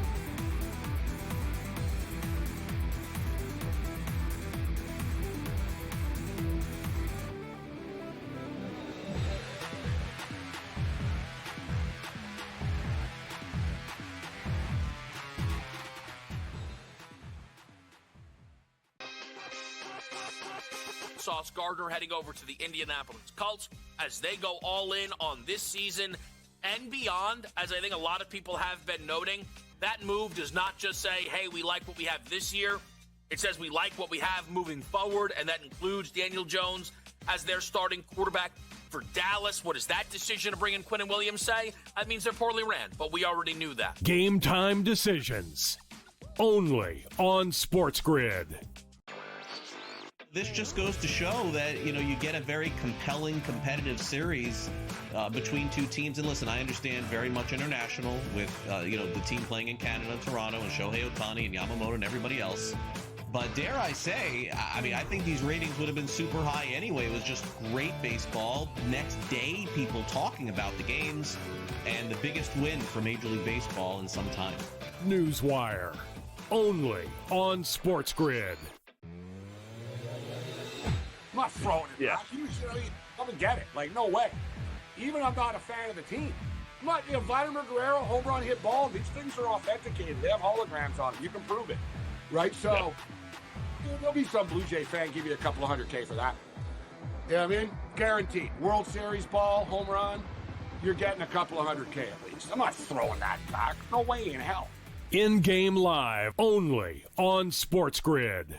Football contest season is back, and so is the Las Vegas Football Contest Show. Season 2, the sharpest football contest show in the land. Focusing on all 3 Circus Sports contests and the Westgate Superbook Super Contest, we handicap the games and release our contest picks every week of the season. Featuring Super Contest champions Brady Cannon, James Salinas, and former NFL player Mike Pritchard, all team will have you prepared this season like none other. Check us out every weekend right here on SportsGrid.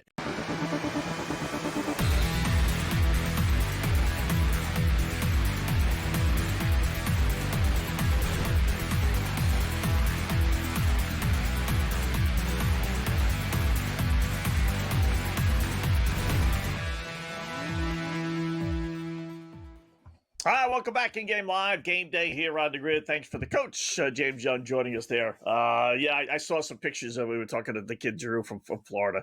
That's his second year there, but, all right, who am I to say where you should sit the bench? It's just as soon go there 1 year, then maybe realize you're not going to play and then go play somewhere else. With all the money you can make, 7, 9, little personality. Don't go to an SEC team. Yeah, don't go to an SEC team. That's why I don't understand. You're not. It's like the best conference in college basketball. At least it was last year. It's funny because I think I'm with you. I think it's the SEC in the past has been overrated from a football perspective. It's top heavy, right? Yeah, there's a couple of good teams. Georgia and Alabama and LSU were good every now and then, but SEC football is top heavy. But last year, SEC college basketball was just unbelievably good, better than the NBA, more entertaining, type of thing. It's like wow, every night. It's just wow, these guys are good, each team. I don't know. We'll see how it plays out so far this year, but I know him. I've known him for years. Like I said, he's from Montreal. So, and he's been in the news, Scott, since he's been a young kid. He's been big his whole life. You know what I mean? So, hey, this kid is 6'6", and he's only 7 years old or whatever. So his whole life he's been in the news cycle, and he plays basketball. I know the people that have coached him and trained him, and I know the people as agents now and all that. So he's cashing in and stuff, but just from a pure playing standpoint, I get it being around Florida and you're practicing every day with these guys and you won a ring, like you said, you were on the roster last year for the championship and stuff. You were at the end of the bench, but you were there. Great experience. I get it, but for me, I'd be if I was his advisor, I'd be no, man, he's playing for Eastern Michigan. You know what I mean? We're going to Eastern Michigan. We're going to Akron. We're going to the MAC. I just looked up and I'm looking he's playing for Miami, Ohio. We're going to the MAC. And he's going to play, right? Because they're going to be happy to have a 7'9" kid on the floor, right? So he's going to play. The Gators are more we'll see, kid. Keep working at it. But we'll see if he develops, Scott. I'm not going to write the kid off yet, right? He's only a sophomore right now. I mean, how could you stop him, right? That's what I don't get. All right, maybe he doesn't start and play, 30 minutes, right, of a 40-minute game. But you're telling me, you need he's a bucket. Like a dinosaur, though. He's so big, Scott, that you know what I mean? He's thin. It's hard for him to move fluidly. He's not Wembanyama. That's what makes Wembanyama a freak. Wembanyama is basically a point guard with a 7'5" body. Yeah, his ball handling and right? Olivier doesn't do that. But I'll send you some video of him. I'll send you an email. I'll send you a video of him, Scott, of him shooting turnaround jump shots, working out at a basketball camp and stuff. And you see him and you're oh my God, man, this guy's good. But I don't know. He doesn't play on the Florida Gators. They never play him. They play him in blowouts. They put him in the end of the game in blowouts, with all the other white kids at the end, right? Yeah. All the Rudies in the world. Yeah, you know what I mean. A little walk-in guy. Hey, he works hard in practice, and the crowd all goes crazy. That's the treatment he got. Yeah, you know the deal. Yeah. The end of the bench, the little guys. The little guys that Olivier get on the floor now. All right, I got two plays here, college basketball. Over North Texas, Oregon State. They tip off here in about 5 minutes. It's down to 134.5. It was 136.5 earlier today. Oregon State's one of my automatic over teams. And then we're going to go under Seattle, Eastern Washington. Seattle's one of my automatic under team. They don't start for another half hour, top of the hour, but I figured to throw them both out there. So over Oregon State, 134.5 against North Texas. A little surprised that number's that low. And I'll go under the Seattle 149.5 Eastern Washington. I don't know if you played a rivalry game. So, Seattle, Eastern Washington. Yeah, exactly. Yeah. It is a rivalry. I don't know if you played these football games, but dude, Toledo is just smacking Miami, Ohio. The returning stuff, they keep intercepting them. I was hoping, I said, man, I got over 44 in this game. I'm hoping for it opens up somehow. We got a puncher's chance here suddenly. It's 24-0. There's 2 minutes left in the third quarter, but Miami, Ohio, shocking, but they actually have a first and goal right now. They score a touchdown here, 24-7. We could get 2 touchdowns in the fourth quarter. They'll go for 2, though, right? Down 24. And I told you guys. So maybe 24. Yeah, I guess they probably would. And it was 35.5 or 33.5 at the half or whatever. I said I like the over here, but Let's see if they can finish this drive off. Hey, crazy things happen in the MAC. They can get back in this game. Yeah. If they get the 2-point conversion, you make it a 2-score game, it can flip. It really can. Poor UMass is getting a wallop 45-0. So I had Northern Illinois, but I also had Miami of Ohio. So 1-1 looks like.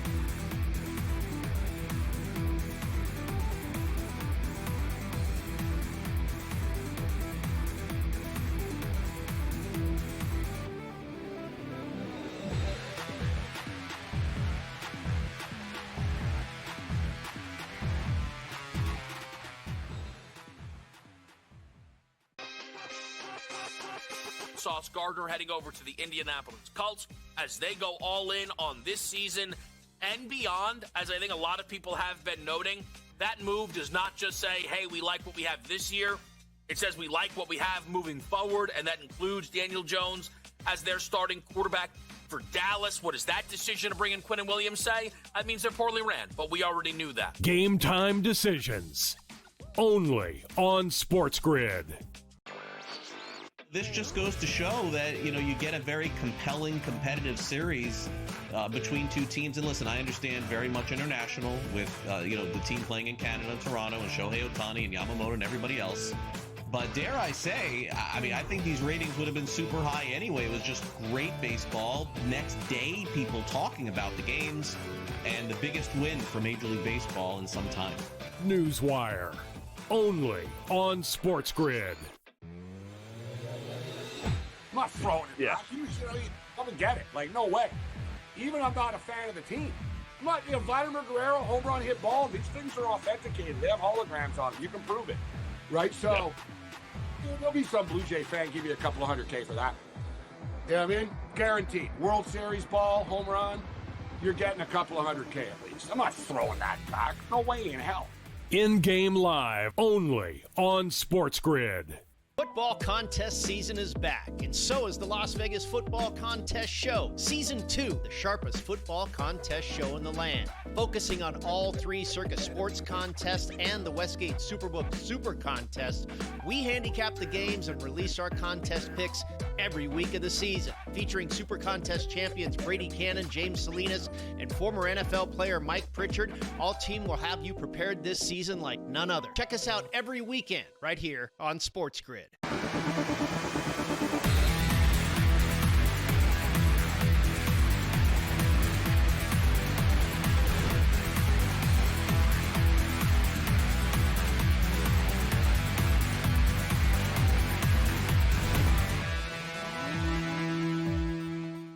All right, welcome back in Game Live, Game Day here on the Grid. Scott and Gabe, we got college football, a little college basketball, gave out a couple plays there, NBA, NHL as well, and we got some golf this weekend. So let's bring in our good buddy Cam Stewart, SportsGrid host you see in here all the time here on the Grid. What's going on, Cam? How are you tonight? Yeah, doing pretty good, Scott. Just a lot of action all over the board. And it was interesting. I was listening to you and Gabe, before I came on there. You're taking that over in the Oregon State game. I was actually kind of looking under. I haven't pulled the trigger. It's a low total, but I'll tell you one thing about the Beavers and North Texas. Very good defenses. That's why you're getting a low total, but maybe the offenses come out tonight. I was actually looking under in that game, but you know what I mean? It's 3.5, North Texas. Tough place to play in Corvallis. I probably lean Beavers. Other game out with the big favorites, I don't know, you feel probably Stanford maybe tonight, but there's a lot of points in these late games. There's only a few left on the board, guys. But, yeah, for me, I'm sticking to hockey, taking all dogs. I told Gabe on the podcast Devils, today. Blackhawks. Yeah, Devils, Blackhawks. I want to bring this up. This is coming up, right? They're dropping the puck in like 2 minutes here. So what are you doing with that game, Cam? I'm taking the Blackhawks, Gabe, and I don't like the fact that the Devils won their last game, or I'll be even harder on Chicago. But this Blackhawk team is playing great hockey still, Morency. Have you seen one of the hottest players in the league, Tyler Bertuzzi, for a goal in this game, plus 240? He's been an absolute machine for these guys. Ever since he left the Leafs, he's been good for Chicago. I see a 6.5, guys, on the total. I kind of lean under in this spot. I know both teams can score, but I'm on the Blackhawks, Gabe. I said I'm going to bet all dogs. And that's what I'm going to do. This is the final dog on the board. Rangers look pretty good. We had that on the podcast with you today. Flyers just tied it up with Edmonton. They, even though they're getting outshot, they're kind of pushing Edmonton around. And even the Sabres scored the first goal against Utah. If you guys like Utah, they were minus 200 before the game. Now the game's a pick 'em. But, Gabe, I'm with the Chicago Blackhawks tonight against the Devils as a home dog. I'm gonna take the Devils. I see it's minus 150 right now. I've been all over this Blackhawk team this year, and they've been very good to me. But similar to the Ducks last night, sometimes you got to know when to get off the train, right? And to me, the Devils, there's a reason why they're beating the Blackhawks 6 times in a row. I think it's a matchup pitch situation. The Devils are a super fast team. So, like, the Blackhawks are winning because they're young and fast. They're not going to be faster than the Devils. I like this matchup. Fun hockey game. And, I know, Wetzel, you're going to play the Connor Bedard. We talked about it. So, he's 10-1 now in the last 11. He had 10 straight games where he had 3 or more shots on goal. He didn't in the last game. He only had 2 in the last game. And now it's different depending on the book, 180, 165 or so for 2.5 shots on goal for Bedard. But I played the Devils, and I'll jump in on Bedard to get 3 shots on goal too. You guys taking Can he get 3? Definitely. I definitely think they're going to have to shoot more. The only problem I have with shots on goal, I'm watching this Edmonton-Philadelphia game. Like, the way they record them, guys, it's one of those props that I'm very, very careful playing because a lot of the time, I'm watching the game and doing calculations and going, who's doing the shots? It's so arbitrary, but most of the time you'll get it. I've just seen it in games before. It's like, really? I've seen guys have 4 shots and they count it as 3, and these things can happen in hockey games. But this over-under, if you can find 6.5, we got 2 good goalies tonight. Markstrom for the Devils, and Gabe, we've talked about Spencer Knight. He is the future. He's been very, very solid for Chicago. I'm not sure if this thing turns into a track meet with 7 goals like the Rangers Tampa Bay game did earlier. Was it 6-3 Rangers when we're winding down there? That game's definitely over the number. I'm going to take under 6.5. Mm-hmm. How about NBA? Any late night NBA action for you? I was looking at the Lakers +8, Scott, and I know in our book, Gabe, I think you might have bet it too. They had a bet boost with SGA instead of minus 180 for 30-plus points. It was plus 110. That's something that I played strictly due to the plus money. But if you really look at SGA's numbers, like 28, 29, 30, 31, it always hovers between that 29 to 34 mark. It's always close to the number. But if you don't have to lay juice and you're getting 10 cents, I think that's a good bet for points for SGA tonight against the Lake Show. Mm-hmm. What else? College football. We got the we got your golf. I'll let you guys have it. I'm glad I didn't take UMass tonight. God, I was telling these guys on the earlier show. I remember when I was growing up at basketball, like UMass and Marcus Camby and whatever. Man, this school really fighting it in football, fighting it in basketball. What happened to the Minutemen? But yeah, Scott, there's Gabe, there's golf all over the board today. We got the DP World Championship in the United Arab Emirates. That's going off later on tonight. If you want to get in, guys, the first group tees off at 11:15 Eastern, so we still have time. We got to remember with these overseas tournaments, and the PGA guys are in Bermuda at the Butterfield Championship. You need wind players this week on the PGA Tour, guys, because that wind in Bermuda, it cuts. Low ball flight is essential. Scott, and I told you, my boy Eric Cole, we've had a lot of fun with Cole Kane, but hey, last week, top 10, 8-1, and top 20. He actually got it over 2-1. He came T10, Scott. Nice. Guys, figure he's playing well. Let's put it that way. I'm not sure if he's going to win this week, but he's going to make my board. Where do you guys want to start? In Europe or in Bermuda? I can go either destination. Let's go Bermuda first. A place I'd rather be than where I am right now. Bermuda looks beautiful. So, guys, this week in Bermuda, these guys are still playing for points. Gabe, you mentioned it. Who's not? What sports? MMA and golf. Week after week after week. These guys don't stop. They need points for the FedEx Cup in the fall season. Matty Schmid is a guy that Brady Cannon really likes, and he's been really, really solid. Lots of top 10s, lots of top 20s, and this German is a great win player. At 35-1, he's been very close to winning, and in this field, I'm definitely going to take him at 35-1. Sami Välimäki from Finland almost won last week. Very, very streaky player. He has these weeks where he goes 3 or 4 weeks good, and then he has a couple missed cuts. Right now, Sammy's on a little bit of a heater. By the way, his brother plays for the Utah Mammoth in hockey. So the Välimäki's 1 golf, 1 hockey. I will take 38-1. And guys, just some top 20s. I'm not playing like 20 picks this week in these, B-grade tournaments. But Vincent Whaley, two out of the last 4 events, he's finished in the top 20 with a 4. So I like Vince Whaley a lot. Another great win player at plus 130. Got to do it again, Scott. Cole, for a top 20 plus 140, I'm going to play him. He might not win, but he likes to collect paychecks. He's like the new Matt Kuchar. And Michael Brennan has played in 2 PGA events. He's won 1. And now I'm getting him at plus 140 for a top 20. Very, very hot. A lot of these guys come from nowhere. They play these tournaments, they get their cards, and they get their exemptions. So that's what I'm looking at on the PGA Tour. In Europe, it's the DP World Championship. I talked to Gabe today. Rory McIlroy's barely over 3-1 to win, but I wouldn't even yell at you for doing it. It's one of those things. This course is 7,700 yards, guys. Rory McIlroy's the biggest hitter. In United Arab Emirates, you can spray it a little bit. The rough's not as penal. So if you like to take Rory and you can find 4-1, I'd take him. But for a top 5 guys at -150, we don't like to lay juice in golf. We always like plus, but I love Rory this week at -150, and that's something that I'll definitely play. Gabe, it opened -140. I see on some books it's up to -160, 165. So look for the best number. Nikolai Højgaard to win. He won in 2023. Also playing really, really well last week with a top 10. You're going to give me him at 20-1. He's one of my favorites after Rory. And guys, I don't do this often, but a top 10 parlay, not even top 5. McIlroy, a guy that I think will definitely win or finish in the top 5 with my boy Højgaard, +130. So both of these guys to land top 10 in ties, +130 for a golf parlay for you right there. That's what I'm doing. And Marco Pench for a top 10. He's on the scene right now, playing really, really well. Almost won in Scotland. He's +120 for a top 10. Those are the golf picks. Not doing too much, but we got 2 tournaments and some picks. Would not be shocked if Rory won, guys. Don't forget, too, about the upset special of the week. 45,000 to 1. $1 pays $45,000. Kai Trump to win the Annika. Exactly. I was looking at the board. Kai Trump to win the Annika. If they know what's good for them, I would just threaten them if I was Trump. You guys know what's good for you? She wins. Otherwise, she wins. She wins. Go Putin style. She better win. She's 20 over in the hole. Doesn't matter. She wins the ball, anyway. Everyone turns and the ball suddenly goes. Scott, imagine she hits a bad shot. You come back from the break.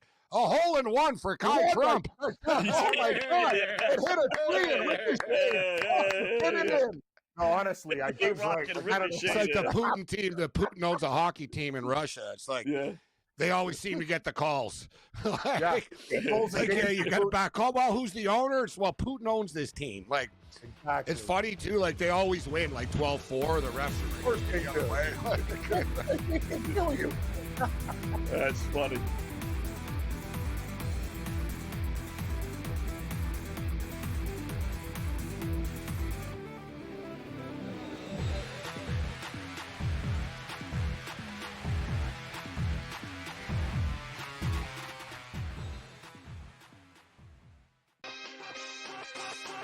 Sauce Gardner heading over to the Indianapolis Colts as they go all in on this season and beyond. As I think a lot of people have been noting, that move does not just say, hey, we like what we have this year. It says we like what we have moving forward, and that includes Daniel Jones as their starting quarterback for Dallas. What does that decision to bring in Quinnen Williams say? That means they're poorly ran, but we already knew that. Game time decisions. Only on SportsGrid. This just goes to show that, you get a very compelling, competitive series between 2 teams. And listen, I understand very much international with, the team playing in Canada, Toronto, and Shohei Ohtani and Yamamoto and everybody else. But dare I say, I think these ratings would have been super high anyway. It was just great baseball. Next day, people talking about the games, and the biggest win for Major League Baseball in some time. Newswire. Only on SportsGrid. I'm not throwing it back. You come and get it. No way. Even I'm not a fan of the team. I'm not, Vladimir Guerrero, home run, hit ball, these things are authenticated. They have holograms on them. You can prove it. Right? So, there'll be some Blue Jay fan give you a couple of $100K for that. You know what I mean? Guaranteed. World Series ball, home run, you're getting a couple of $100K at least. I'm not throwing that back. No way in hell. In-game live, only on SportsGrid. Football contest season is back, and so is the Las Vegas Football Contest Show. Season 2, the sharpest football contest show in the land. Focusing on all 3 Circa Sports contests and the Westgate Superbook Super Contest, we handicap the games and release our contest picks every week of the season. Featuring Super Contest champions Brady Cannon, James Salinas, and former NFL player Mike Pritchard, all team will have you prepared this season like none other. Check us out every weekend right here on SportsGrid.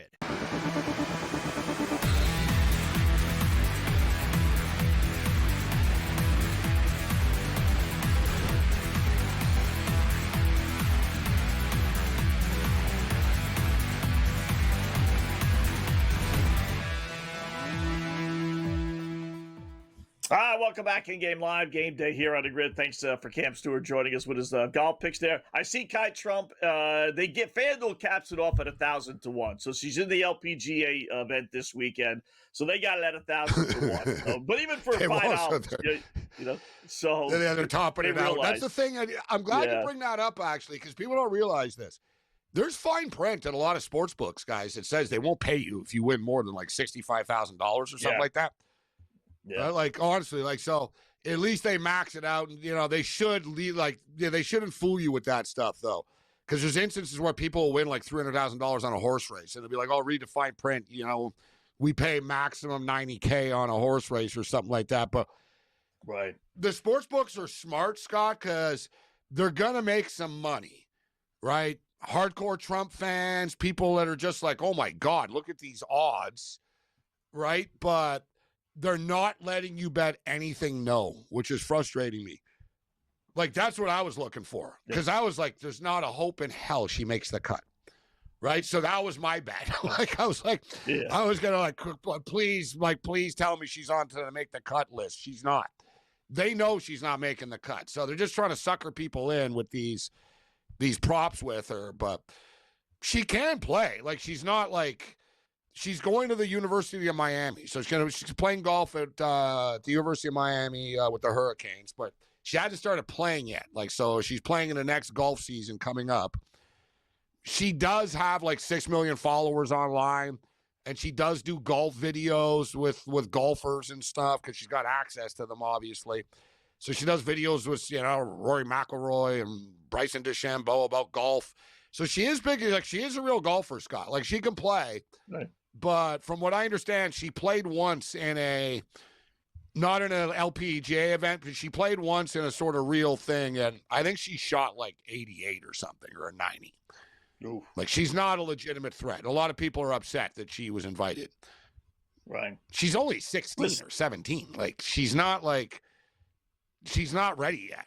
You know what I mean? That's my opinion. I don't have a problem with her getting an exemption and all that. They give exemptions to everybody. Hell, Caitlin Clark. Yeah, what's the difference?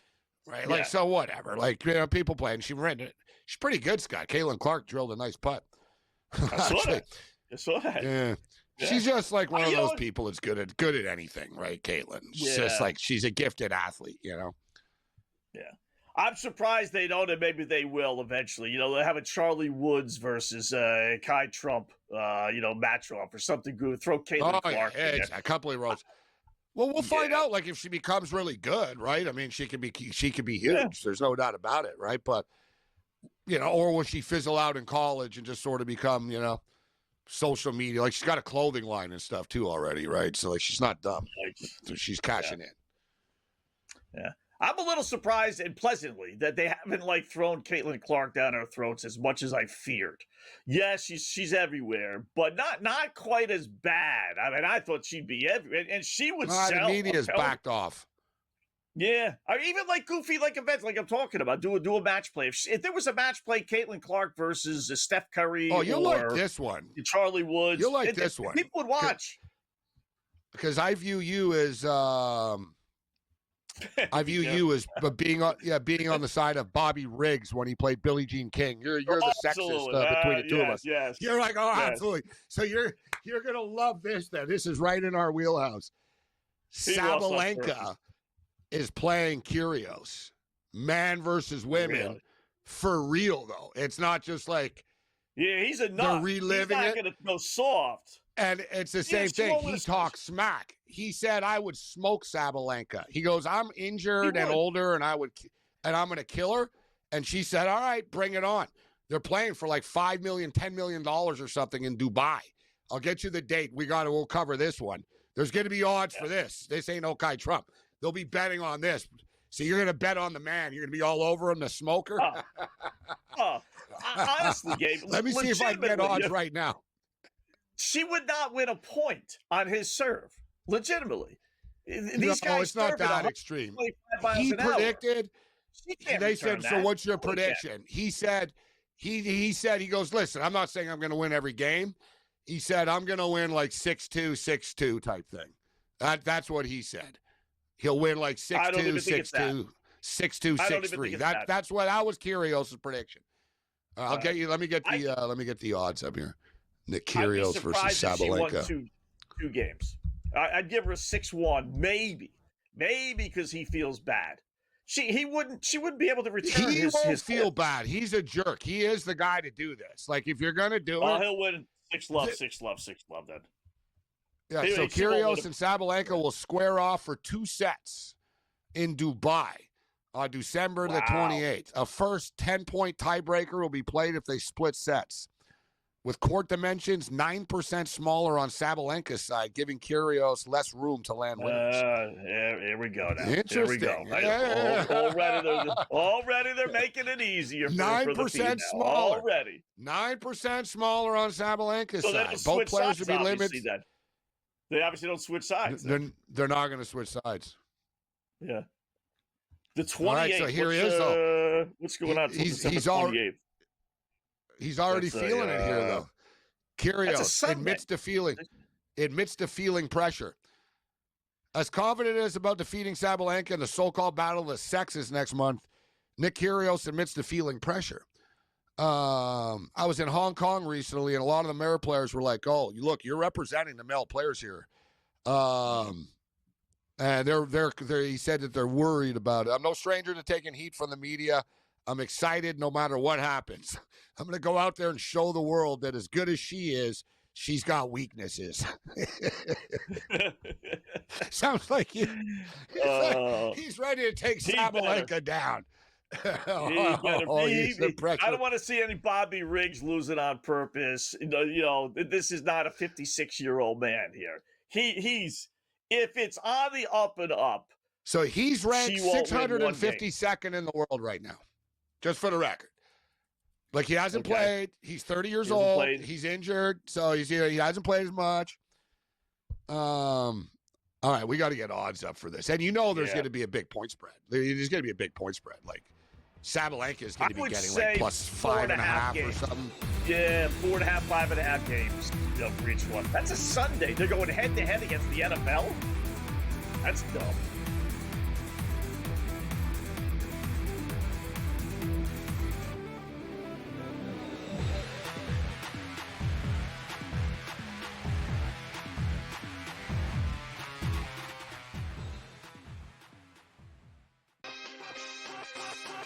Sauce Gardner heading over to the Indianapolis Colts as they go all in on this season and beyond. As I think a lot of people have been noting, that move does not just say, hey, we like what we have this year. It says we like what we have moving forward, and that includes Daniel Jones as their starting quarterback for Dallas. What does that decision to bring in Quinnen Williams say? That means they're poorly ran, but we already knew that. Game time decisions. Only on SportsGrid. This just goes to show that, you get a very compelling, competitive series between two teams. And listen, I understand very much international with, the team playing in Canada and Toronto and Shohei Ohtani and Yamamoto and everybody else. But dare I say, I think these ratings would have been super high anyway. It was just great baseball. Next day, people talking about the games and the biggest win for Major League Baseball in some time. Newswire. Only on SportsGrid. I'm not throwing it back. You come and get it. Like, no way. Even I'm not a fan of the team. I'm not, Vladimir Guerrero, home run, hit ball, these things are authenticated. They have holograms on them. You can prove it.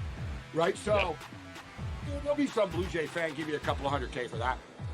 You know what I mean? Guaranteed. World Series ball, home run, you're getting a couple of $100K at least. I'm not throwing that back. No way in hell. In-game live, only on SportsGrid. Football contest season is back, and so is the Las Vegas Football Contest Show. Season 2, the sharpest football contest show in the land. Focusing on all 3 Circus Sports contests and the Westgate Superbook Super Contest, we handicap the games and release our contest picks every week of the season. Featuring Super Contest champions Brady Cannon, James Salinas, and former NFL player Mike Pritchard, all team will have you prepared this season like none other. Check us out every weekend right here on SportsGrid.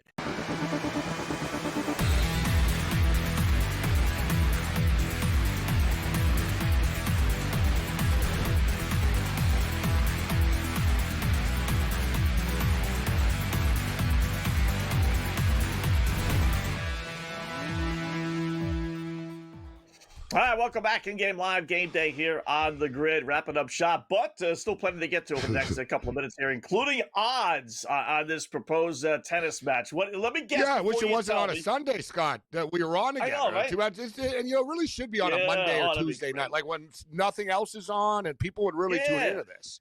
Tuesday the 30th would be perfect. It's not New Year's Eve. Yeah, it's good. not It's a Monday great Night Football. holiday thing, too. Hey, yeah, a little holiday entertainment. Let's go to Dubai. Tennis is an international sport, though, Scott, and it's in Dubai. So with their time zone difference and stuff like that, so whatever. Like, I don't know what time is it here. It says it's 10 a.m. here. 10 a.m. our time. 10 a.m. He says before the football. Yeah, before the football. We get it in before the football. Yeah. You know what? That's not Sunday that bad. morning. Sunday morning, you wake up. All right. What do you think the odds are? To win outright, just no. No they don't have props. They don't have props up yet, but they have the straight out winner up yet. They do. They have multiple books have it. I'll tell you what I'd be willing to wager. I would go as high as 25-1. I don't think it's less than that. Well, you're going to run to the computer after. No. Kyrgios is a minus 400 favorite. Oh, are you kidding me? Only 4 to 1? Sabalenka's plus 275. I'm surprised that it's. I was expecting minus 1,200, like minus 850 to 1,200 type thing. So when I saw minus 400, I'm like, well, really? And I double checked at a couple of spots here, and it's minus 400. Kyrgios minus 400, Sabalenka plus 275. So we were saying, and it's only 2 sets. It's not 3 sets. So we were saying, she would be getting 4.5, 5.5. I guess not. Like, the book is giving Sabalenka respect here. Yeah, I don't see it, man. I don't see it. Again, if it's on the up and up, and if he's not completely broken down, like he can't move, that was the thing with Bobby Riggs because he was 56 years old or whatever he was, 55, 56.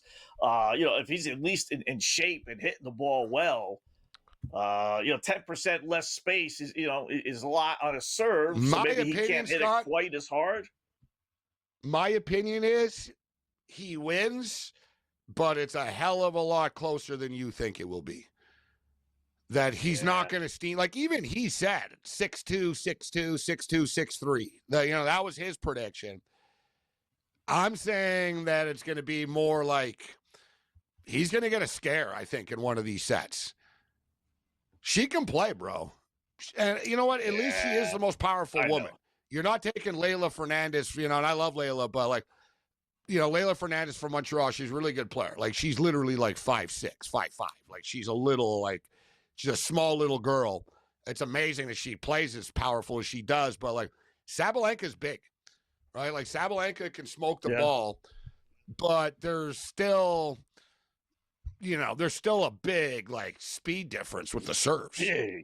Kyrgios, basically, that's what Kyrgios thinks. He said, there's no way in hell, I can give you the quote, but he basically said, there's no way in hell she'll be able to stop my serve.